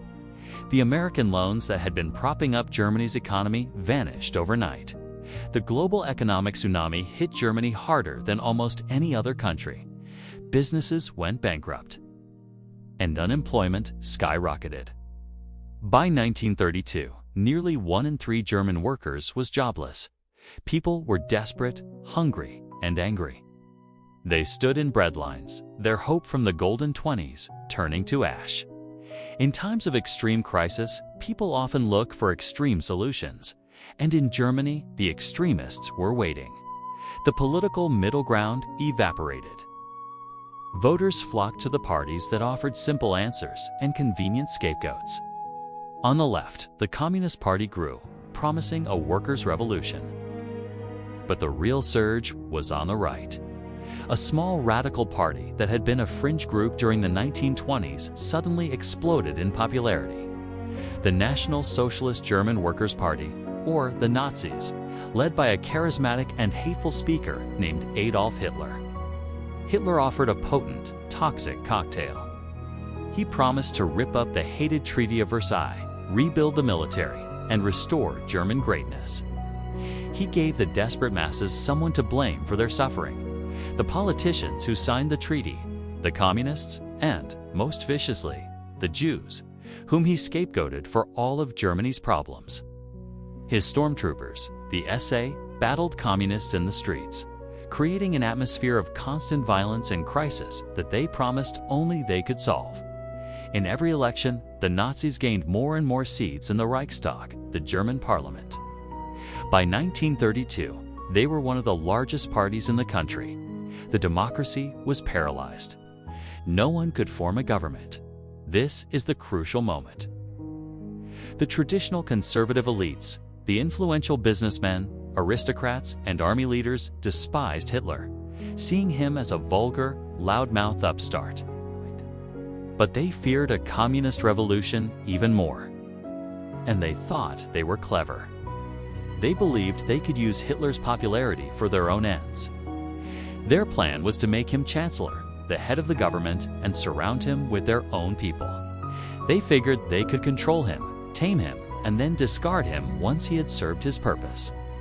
They saw him as a useful tool to crush the left and dismantle the democratic republic they had always hated. So, in January 1933, the aging President Hindenburg, a conservative war hero, reluctantly appointed Adolf Hitler as Chancellor of Germany. It wasn't a coup. It wasn't a violent seizure of power. Hitler came to power through a legal, constitutional appointment, a backroom political deal made by men who underestimated him completely. They thought they were handing him the reins. They were actually handing him the keys to destroy everything. Within a matter of months, the very laws and democratic structures of the Weimar Republic designed to protect freedom would be twisted and used to dismantle. It's entirely paving the way for one of the darkest chapters in human history. The tightrope walker had finally fallen. Imagine smoke billowing from the Reichstag, Germany's parliament building. To the public, it's a shocking act of arson. But to the newly appointed chancellor, Adolf Hitler, it's something else entirely. A golden opportunity. In a single night, the burning of a building becomes the excuse to dismantle an entire democracy. This is the story of how a nation, in just a few short years, spiraled from a fragile republic into one of the most terrifying totalitarian regimes in history. The date is February 27, 1933. The Reichstag is in flames. Within hours, the government, led by Hitler, points the finger at communists and declares a national emergency. They use this crisis to push through the Reichstag fire decree. Almost overnight, fundamental rights that Germans took for granted vanished. The right to a fair trial, freedom of speech, freedom of the press, and the right to assemble peacefully were all suspended indefinitely.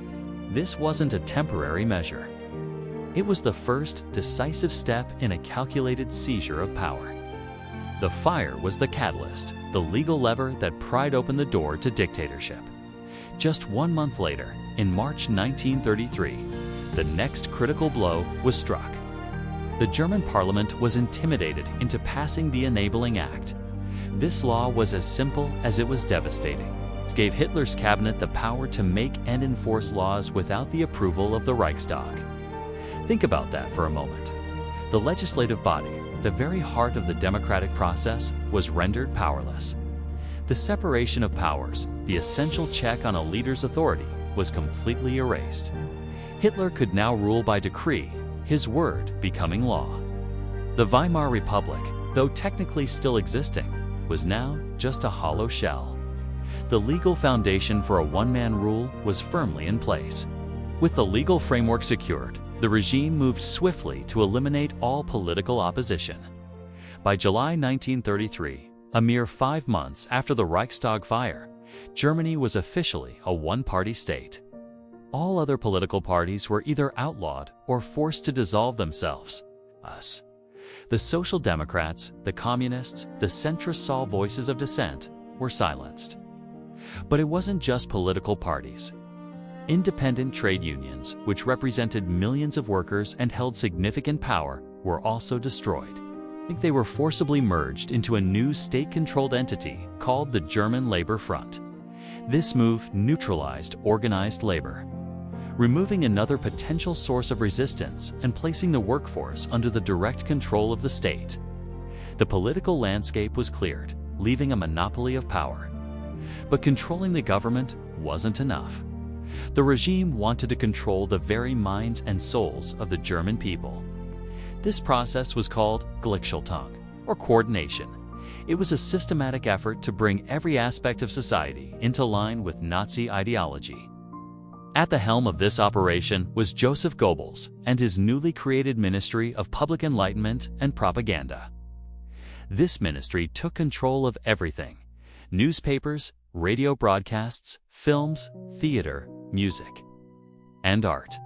The radio, a powerful new medium, became a mouthpiece for the regime, with cheap, state-produced sets ensuring that propaganda could be piped directly into nearly every German home.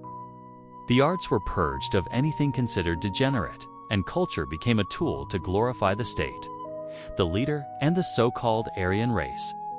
Public opinion was not to be persuaded, but manufactured. As the regime consolidated its power, it began to institutionalize its hateful ideology, targeting minorities, most viciously the Jewish people. This wasn't random violence. It was a cold, calculated, and systematic process written into law. It began with state-sponsored boycotts of Jewish-owned businesses and the purging of Jews from civil service jobs, from universities, and from the professions. Then, in 1935, the regime enacted the infamous Nuremberg Laws.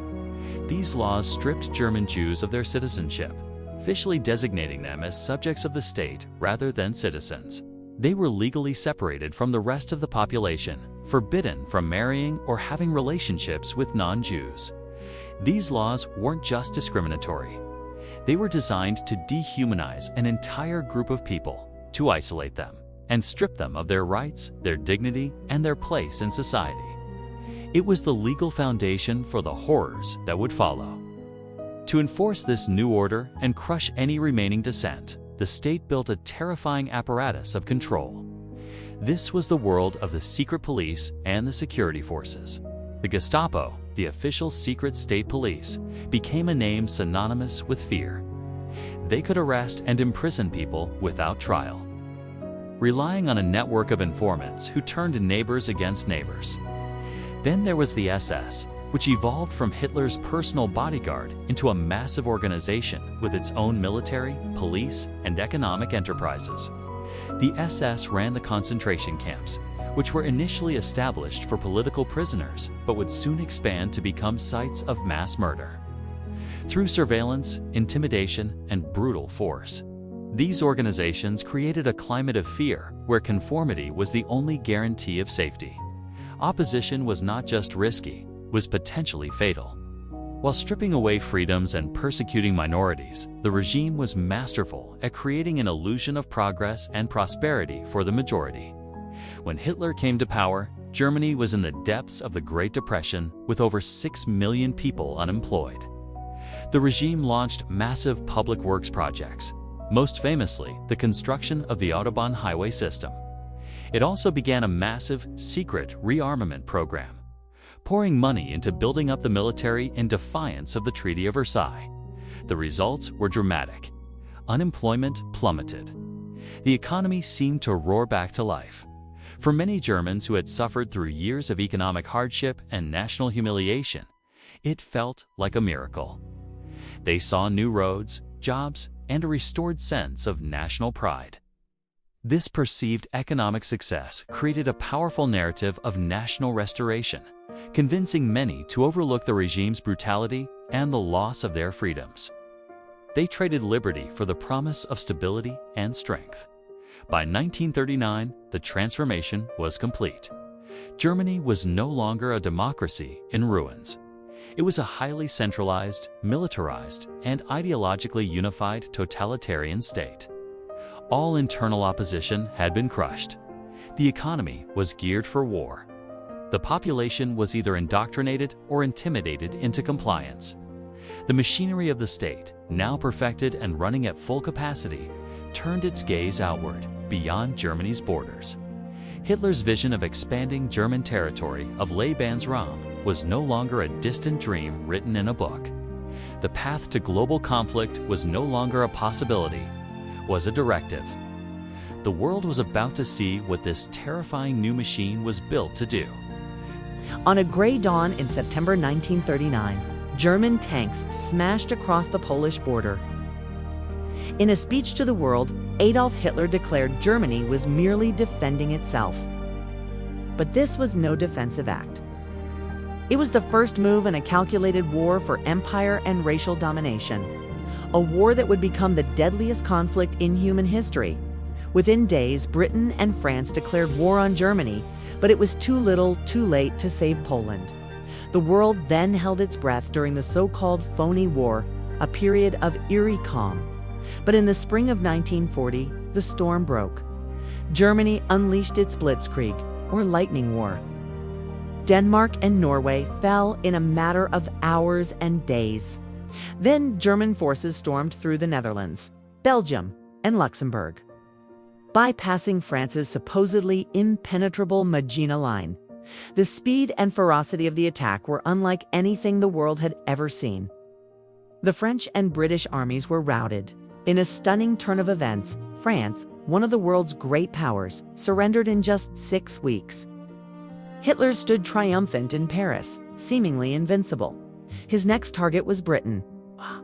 All that stood in his way was the English Channel and the Royal Air Force. Throughout the summer and fall of 1940, the Battle of Britain raged in the skies. German bombers pounded London and other cities in a campaign known as the Blitz, aiming to terrorize the population and force a surrender. But the British refused to break. Led by Winston Churchill's defiant speeches and the skill of their pilots, they held on. Hitler, unable to achieve air superiority, was forced to postpone his invasion plans indefinitely. It was his first major setback, but his ambition was far from satisfied. On June 22, 1941, Hitler unleashed the largest land invasion in history, Operation Barbarossa. Over 3 million German soldiers surged into the Soviet Union. For Hitler, this was the true war. A crusade to destroy what he called Judeo-Bolshevism and to seize Lebensraum, or living space, for the German people. The initial assault was devastatingly effective. German armies advanced hundreds of miles, encircling and capturing millions of Soviet soldiers. Cities like Kiev and Minsk fell. It seemed the Soviet Union was on the verge of collapse. But this was a different kind of war. On the Eastern Front, the ideological and racial hatred of the Nazi regime was unleashed in its full fury. Civilians were systematically targeted. This was a war of annihilation. As the German army advanced, so did the Holocaust. The Nazi persecution of Jews, which had been escalating for years, now transformed into systematic, industrialized mass murder. In the occupied territories of Eastern Europe, Jewish populations were forced into horrific, overcrowded ghettos where starvation and disease were rampant. Behind the front lines, special SS units called Einsatzgruppen carried out mass shootings, murdering over 1 million Jewish men, women, and children in open fields and ravines. But this Holocaust by bullets was deemed too inefficient. At the Wannsee Conference in January 1942, Nazi leaders formalized the final solution to the Jewish question. A network of extermination camps was established in occupied Poland, places with names that would forever be synonymous with evil. Auschwitz-Birkenau, Treblinka, Sobibor. Here, millions were transported in cattle cars from across Europe. They were stripped of their possessions, their dignity, and finally, their lives. Using industrial methods like poison gas, the Nazi regime murdered around 6 million Jews. Millions of other Soviet prisoners of war, Poles, Roma people, political opponents, homosexuals, and people with disabilities were also killed in this state-sponsored campaign of genocide. It was a crime of unimaginable scale, a descent into a darkness that defies comprehension. By late 1942, however, the tide of the war began to turn. At the city of Stalingrad, the German Sixth Army was encircled and destroyed by a relentless Soviet counteroffensive. It was a catastrophic defeat, a turning point on the Eastern Front from which the German army would never fully recover. The following summer, at the Battle of Kursk, Germany's last major offensive in the east was crushed in the largest tank battle in history. From then on, the mighty Red Army began its slow, brutal, and unstoppable advance toward Berlin. Meanwhile, the Western Allies were opening up new fronts. British and American forces drove the Germans and Italians out of North Africa. They then invaded Sicily and mainland Italy, fighting their way up the Italian peninsula. Allied bombing campaigns intensified dramatically, with massive air raids reducing German cities like Hamburg, Dresden, and Berlin to rubble, killing hundreds of thousands of civilians and crippling war production. The final act began on June 6, 1944, D-Day. The largest amphibious invasion in history saw Allied troops land on the beaches of Normandy. After fierce fighting, they broke through the German defenses and began the liberation of France. By the end of 1944, Germany was being squeezed from all sides, the Soviets in the east, the Allies in the west and south. The Third Reich was crumbling. The final months of the war were an apocalypse. As Soviet forces fought their way into Berlin, street by bloody street, Hitler hid in his bunker beneath the ruins of the city, directing imaginary armies and consumed by paranoia. On April 30th, 1945, with the sound of Russian shells exploding above him, Adolf Hitler committed suicide. A few days later, on May 8, 1945, Germany surrendered unconditionally. The Thousand-Year Reich had lasted just 12 years. The war in Europe was over, but as the world celebrated, it also began to uncover the full, sickening extent of the Nazi regime's crimes.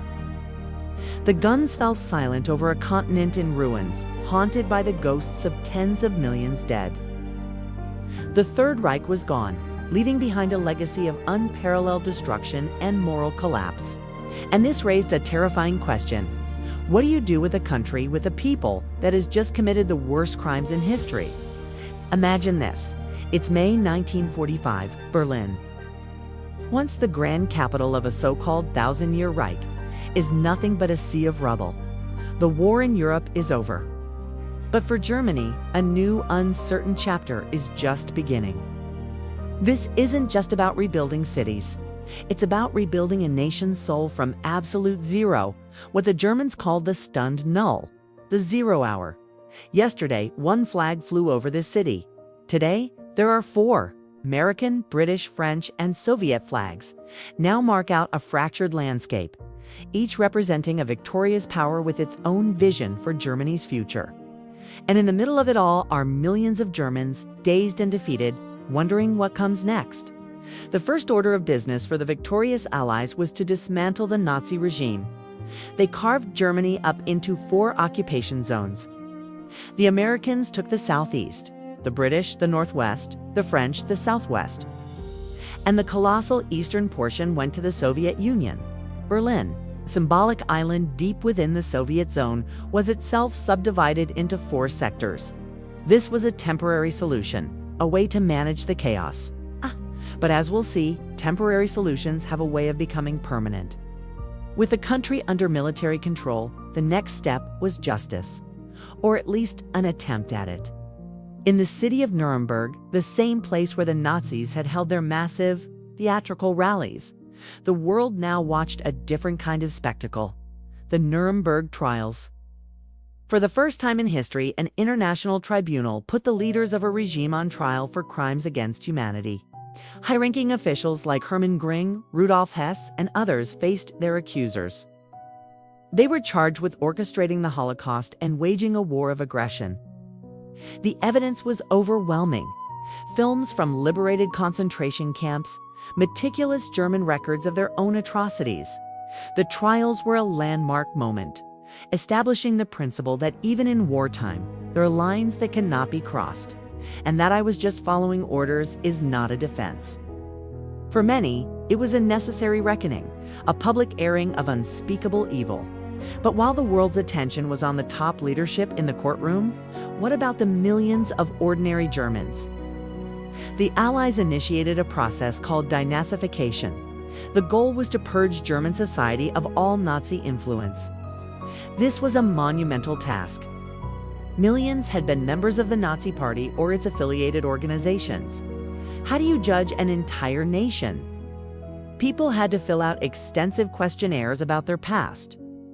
Depending on their level of involvement, they could lose their jobs, their pensions, or even be imprisoned. It was a messy, inconsistent process. In the American zone, it was initially very strict, but as the practical need to run the country took over, many lower-level Nazis were eventually rehabilitated. The Soviets, on the other hand, used denazification as a tool to remove class enemies and install communists in positions of power. It was a process filled with moral gray areas, leaving a complicated legacy of both justice and compromise. For the average German, life was a daily struggle for survival. Cities were wastelands. It's estimated that there was enough rubble in Germany to build a wall 100 feet high and 30 feet wide all the way from its eastern to its western border. Food was scarce and hunger was a constant companion. People lived in bombed-out basements or makeshift shelters. And then there was the displacement. Millions of ethnic Germans who had lived for centuries in Poland, Czechoslovakia, and other parts of Eastern Europe were forcibly expelled, forced to trek west into the shattered remains of Germany. They arrived with nothing, becoming refugees in their own homeland. This period was known as the Hunger Winter of 1946-47, a time of profound misery and desperation. It was from this absolute bottom that Germany would have to begin its long climb back. As Germans struggled to survive, a new global conflict was taking shape right on their soil. The wartime alliance between the Western powers and the Soviet Union had been a marriage of convenience. With their common enemy defeated, their deep ideological differences came roaring to the surface. The United States and its allies championed democracy and capitalism, while the Soviet Union, under Stalin, was determined to create a buffer of communist states in Eastern Europe. Germany became the central battleground of this new Cold War. Cooperation between the Allied occupation zones broke down. The Soviets began stripping their zone of its industrial machinery and resources, shipping them back to Russia as war reparations.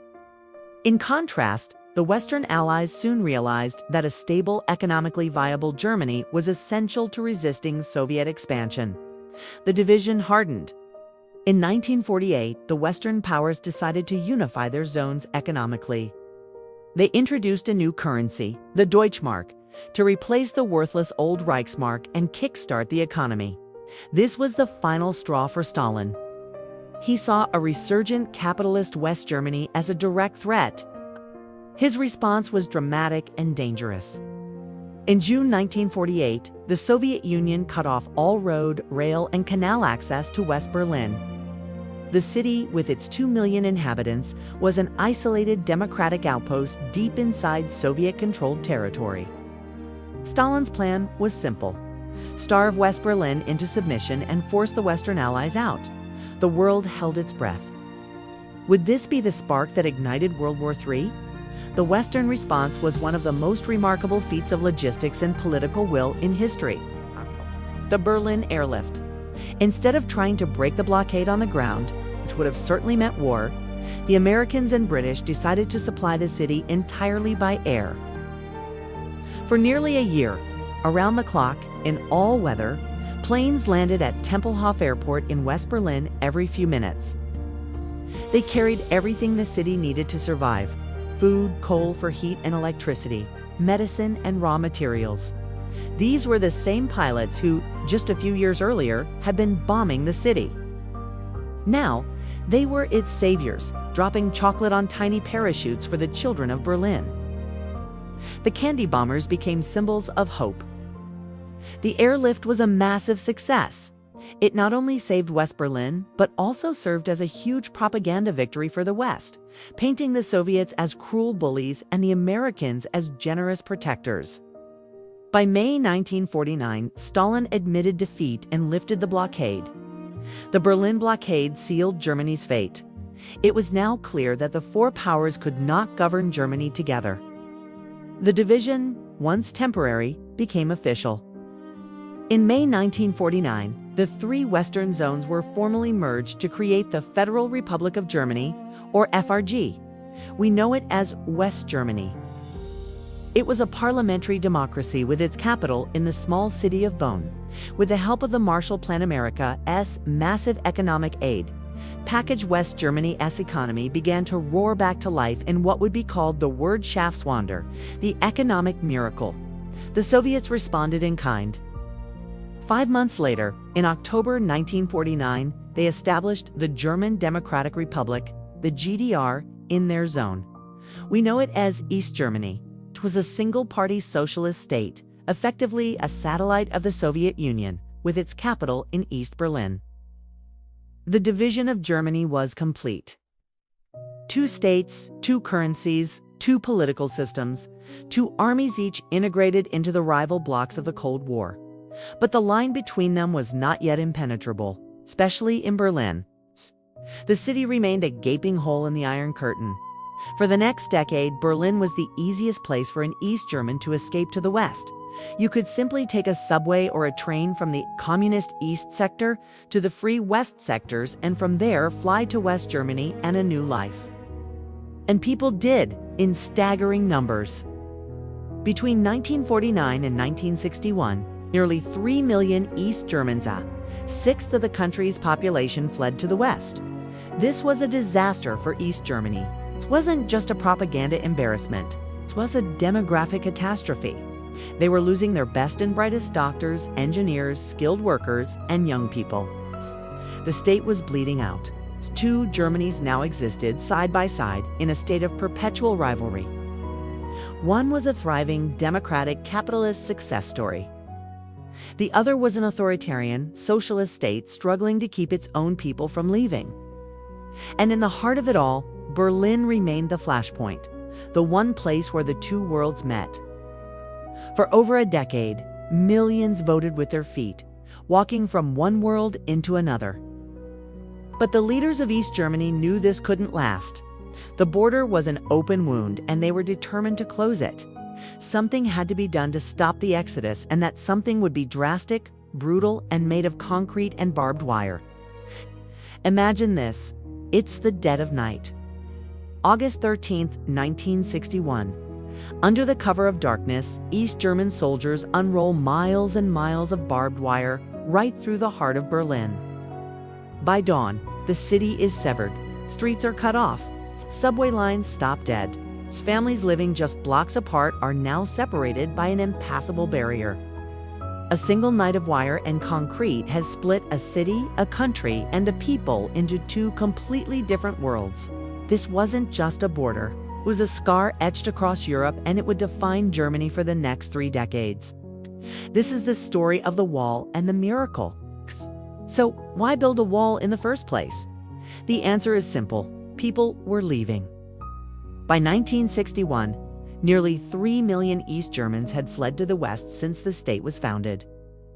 They were doctors, engineers, farmers, and skilled workers, the very people needed to build a new socialist society. East Germany was bleeding out its future. The government, officially called the German Democratic Republic, or GDR, called this flood of emigrants Republik-Pflicht desertion of the Republic. To them, the only way to stop the bleeding was to build a tourniquet of concrete and steel. They called it the anti-fascist protection rampart, claiming it was to keep Western spies and saboteurs out. But everyone knew its real purpose, to keep its own citizens in. The Berlin Wall became the ultimate symbol of the Cold War, a brutal physical manifestation of the Iron Curtain. While East Germany was building walls, West Germany was building something else entirely, an economic powerhouse. Officially, the Federal Republic of Germany, the West experienced what became known as the Wirtschaftswunder, the economic miracle. From the ashes of World War II, a vibrant modern nation was rising. Cities that were once rubble were now gleaming with new construction. Factories fueled by Marshall Plan aid and a relentless work ethic were churning out Volkswagen Beetles, high-quality machinery, and consumer goods that were the envy of the world. The Deutschmark became one of the most stable currencies on the planet. West Germany wasn't just recovering, it was thriving, becoming a cornerstone of the new Western Europe. Politically, it firmly anchored itself in the West. joining NATO in 1955 and becoming a founding member of the European Economic Community. The precursor to the EU, it was a parliamentary democracy, a success story that proved free markets and freedom could rebuild a nation. Life in the East was a stark contrast. The GDR was a one-party state, ruled by the Socialist Unity Party, or SED. Behind the party stood the Stasi, the infamous Ministry for State Security. The Stasi was one of the most pervasive secret police forces in history. Its mission was to know everything about everyone. It employed tens of thousands of official agents and relied on a vast network of hundreds of thousands of unofficial informants, neighbors spying on neighbors, colleagues on colleagues, sometimes even husbands on wives. They opened mail, tapped phones, and placed bugs in apartments. Fear and suspicion became a part of daily life. The state promised its people a socialist utopia. On paper, everyone had a job and a home. Education and healthcare were free. But the reality was different. The centrally planned economy was inefficient and slow. While propaganda posters showed happy workers and bountiful harvests, grocery store shelves were often sparse. People waited years, sometimes over a decade, for a new car, a sputtering plastic-bodied vehicle called a Trabant. For many, life was a constant struggle against shortages, bureaucracy, and the ever-present feeling of being watched. While the West had freedom and prosperity, the East had security and surveillance. By the late 1960s, a new generation was coming of age in West Germany, a generation that hadn't experienced the war directly. They looked at their parents' society with its shiny cars and new houses, and they started asking uncomfortable questions. Why was West Germany so closely allied with the United States, a country fighting a brutal war in Vietnam? Why were so many former Nazi officials still holding positions of power in government and industry? This generational clash exploded into massive student protests. They marched against capitalism, American foreign policy, and what they saw as their parents' silent complicity in the crimes of the past. It was a turbulent, revolutionary time. For some, protest wasn't enough. Radical left-wing groups, like the Red Army faction, also known as the Baader-Meinhof group, turned to violence. They carried out bombings, kidnappings, and assassinations, plunging West German society into a period of intense fear and political crisis known as the German Autumn. The state responded with a massive security crackdown, and the nation grappled with how a democracy should defend itself against those who sought to destroy it. Meanwhile, a quiet but profound shift was happening in West German politics. In 1969, Willy Brandt became chancellor, a former anti-Nazi resistance fighter who had spent the war in exile. Brandt believed that walls and weapons would not solve the German division. He initiated a new policy called Ostpolitik, or Eastern policy. Instead of confrontation, Brandt sought reconciliation. His approach was changed through rapprochement. He traveled to Warsaw and, in a powerful, unscripted moment, fell to his knees at a memorial for the Warsaw Ghetto Uprising, a silent apology for German crimes. He signed treaties with the Soviet Union, Poland, and, most importantly, with East Germany itself. For the first time, West Germany officially recognized the existence of the GDR and its post-war borders. Conservatives were outraged, accusing Brandt of betraying the goal of reunification. But Brandt's policy was pragmatic. It didn't tear down the wall, but it punched holes in it. It eased travel restrictions, reopened telephone lines, and allowed families to reconnect. It lowered the temperature of the Cold War in the heart of Europe and slowly began to thaw the ice that had frozen Germany in place for decades. For two Germanys, the 1970s and 80s settled into a strange kind of normality. Two states, two systems, two German identities. In the West, kids listened to punk rock, worried about acid rain, and protested nuclear weapons. In the East, they joined state-run youth groups, watched state-approved television, and dreamed of the freedoms and goods they saw in Western TV broadcasts, which many could secretly receive. The wall stood grim and permanent. Watchtowers, guard dogs, and minefields made escape nearly impossible. Over 100 people died trying to cross it. It seemed that this division, this unnatural state of two Germanies, was set in stone, a permanent feature of the European landscape. The generation that grew up in the shadow of the wall couldn't imagine a world without it. But across the Eastern Bloc, from the shipyards of Poland to the streets of Prague, cracks were beginning to form in the foundation of the Soviet Empire. The pressure was building silently and invisibly. And soon, that pressure would find its weakest point right here in the heart of Berlin. The fall of the wall would come, and it would happen faster and more unexpectedly than anyone could have ever dared to imagine. November 9th, 1989. Picture this. East Berlin, a city divided for decades. A mid-level government official, Gunter Schabowski, is at a press conference. Supposed to be routine, a bit boring even. But then, he pulls out a piece of paper and announces new travel regulations. A reporter asks, "When does this take effect?" Schabowski, looking a bit lost, shuffles his papers and mutters, "As far as I know, takes effect immediately, without delay." Those words, spoken almost by accident, were the spark that lit the fuse. Within hours, a trickle of people heading to the Berlin Wall's checkpoints turned into a flood. Thousands upon thousands of East Germans, who for their entire lives had been told this barrier was impenetrable, were now standing before it, chanting, demanding, tore off, "Open the gate." The border guards, confused and without clear orders, were overwhelmed. And then at Bornholmer Strasse, one guard made a history-changing decision. He gave the order to open the barrier. The floodgates were open. It was a night of pure, unadulterated joy. People streamed through, met by cheering West Berliners offering flowers and champagne. Strangers hugged, crying tears of disbelief. People climbed onto the wall, that hated symbol of division, and danced. They took hammers and chisels to the concrete, chipping away at the Cold War itself. It was a party at the end of history, broadcast live around the world.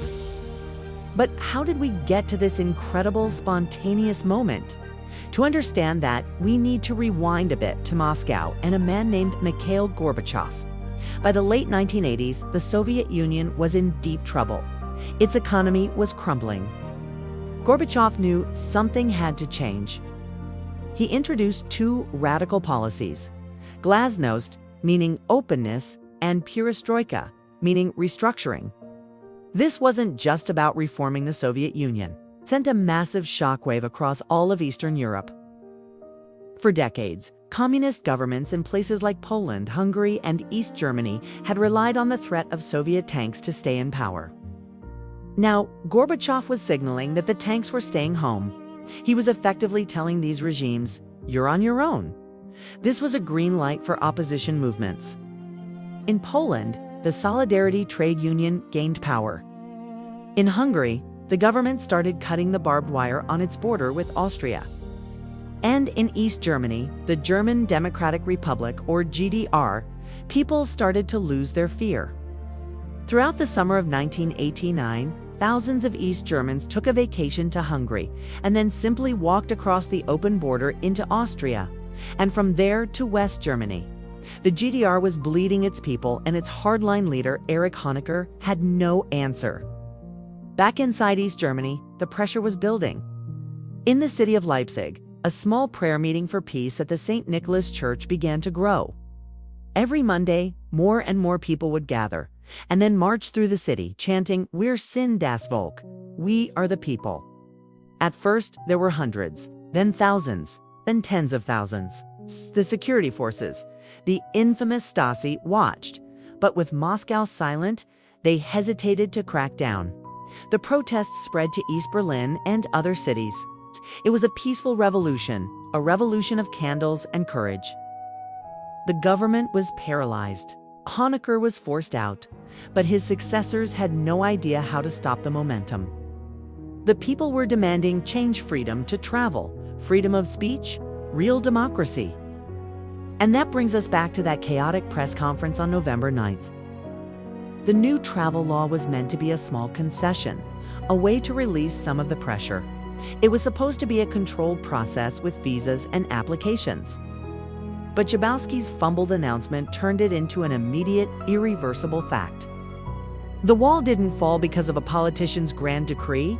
It was pushed over by the sheer will of the people who refused to be caged any longer. The weeks that followed were a blur. The entire East German communist regime collapsed like a house of cards. The Stasi headquarters were stormed by citizens who wanted to see their files and expose the spies who had lived among them. The question quickly changed from how do we reform East Germany to when do we reunify? For West German Chancellor Helmut Kohl, this was the chance of a lifetime. He seized the moment, proposing a 10-point plan for German unification.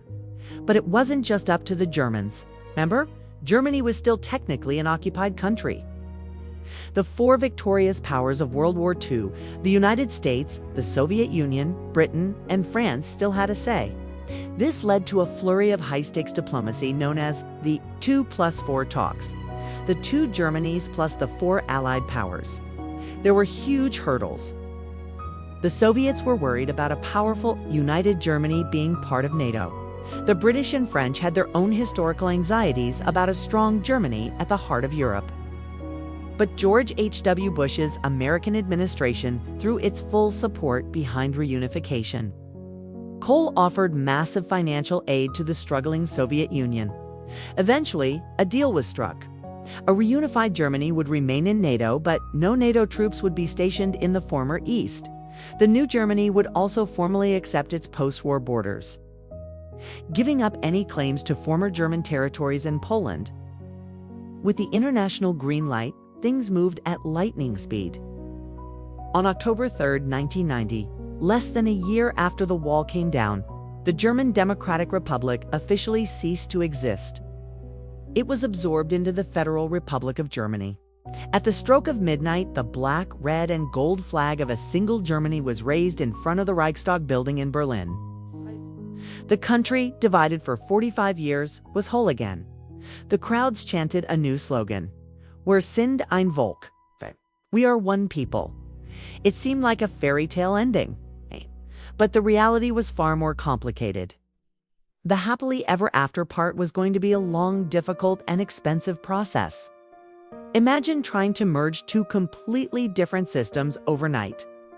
The West German economy was a capitalist powerhouse. The East German economy was a state-run dinosaur on the verge of total collapse. The idea was to quickly privatize the old East German state companies. But most of them couldn't compete. Factories closed. Millions of people in the East lost their jobs. A whole way of life, with its guaranteed employment and social certainties, vanished. This created a huge social shock. A solidarity tax was introduced in the West to pay for the massive costs of rebuilding the East's infrastructure, its roads, its telephone lines, its buildings. This led to resentment among some Westerners who felt they were footing an endless bill.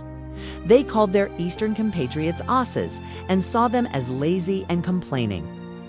In turn, many Easterners or Wesses saw the Westerners as arrogant and know-it-alls who had come to colonize them.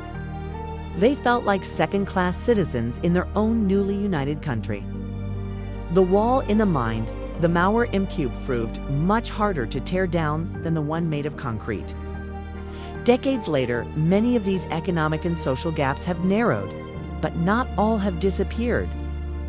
The experience of reunification shaped a whole generation of Germans, leaving behind a complex legacy of unity and division, of triumph and trauma.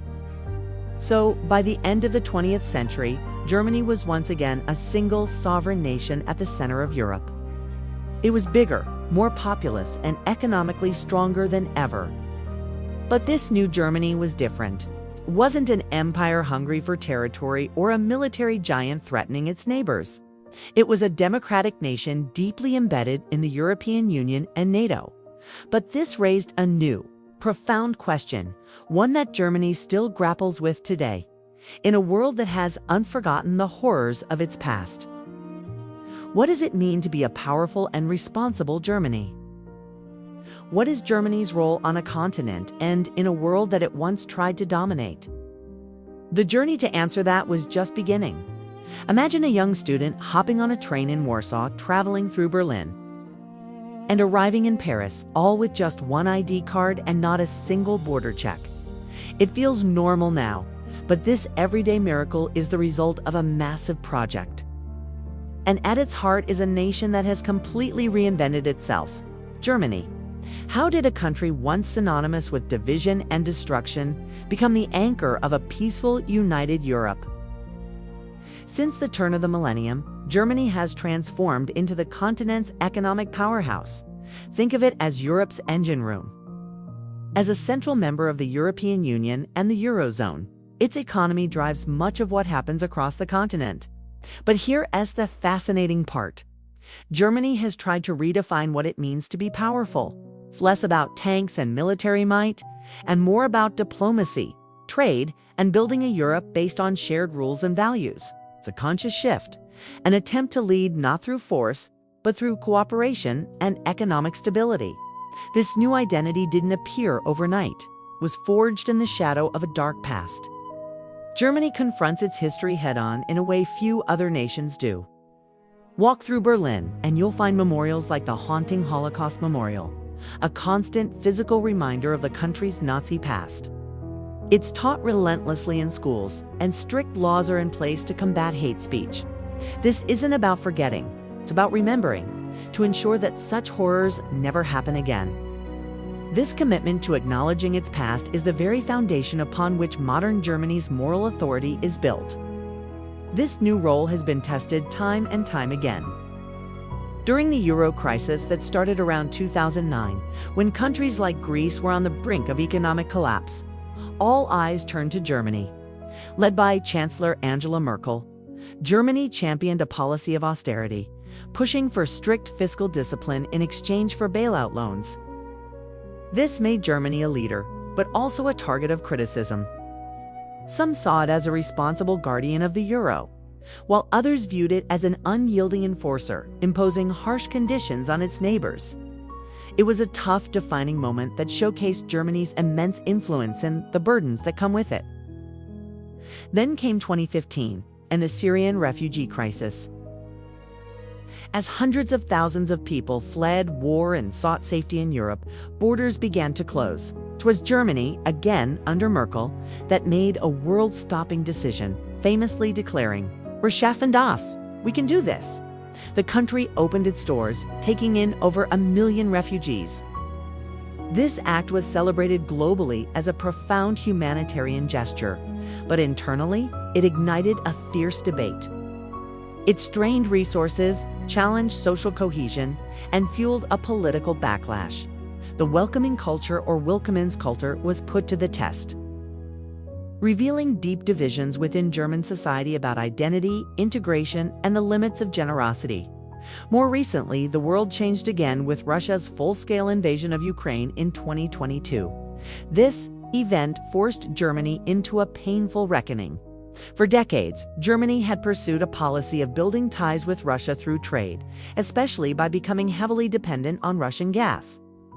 The belief was that economic interdependence would ensure peace. The invasion shattered that belief. It triggered what Chancellor Olaf Scholz called a Zeitenwende, a historic turning point.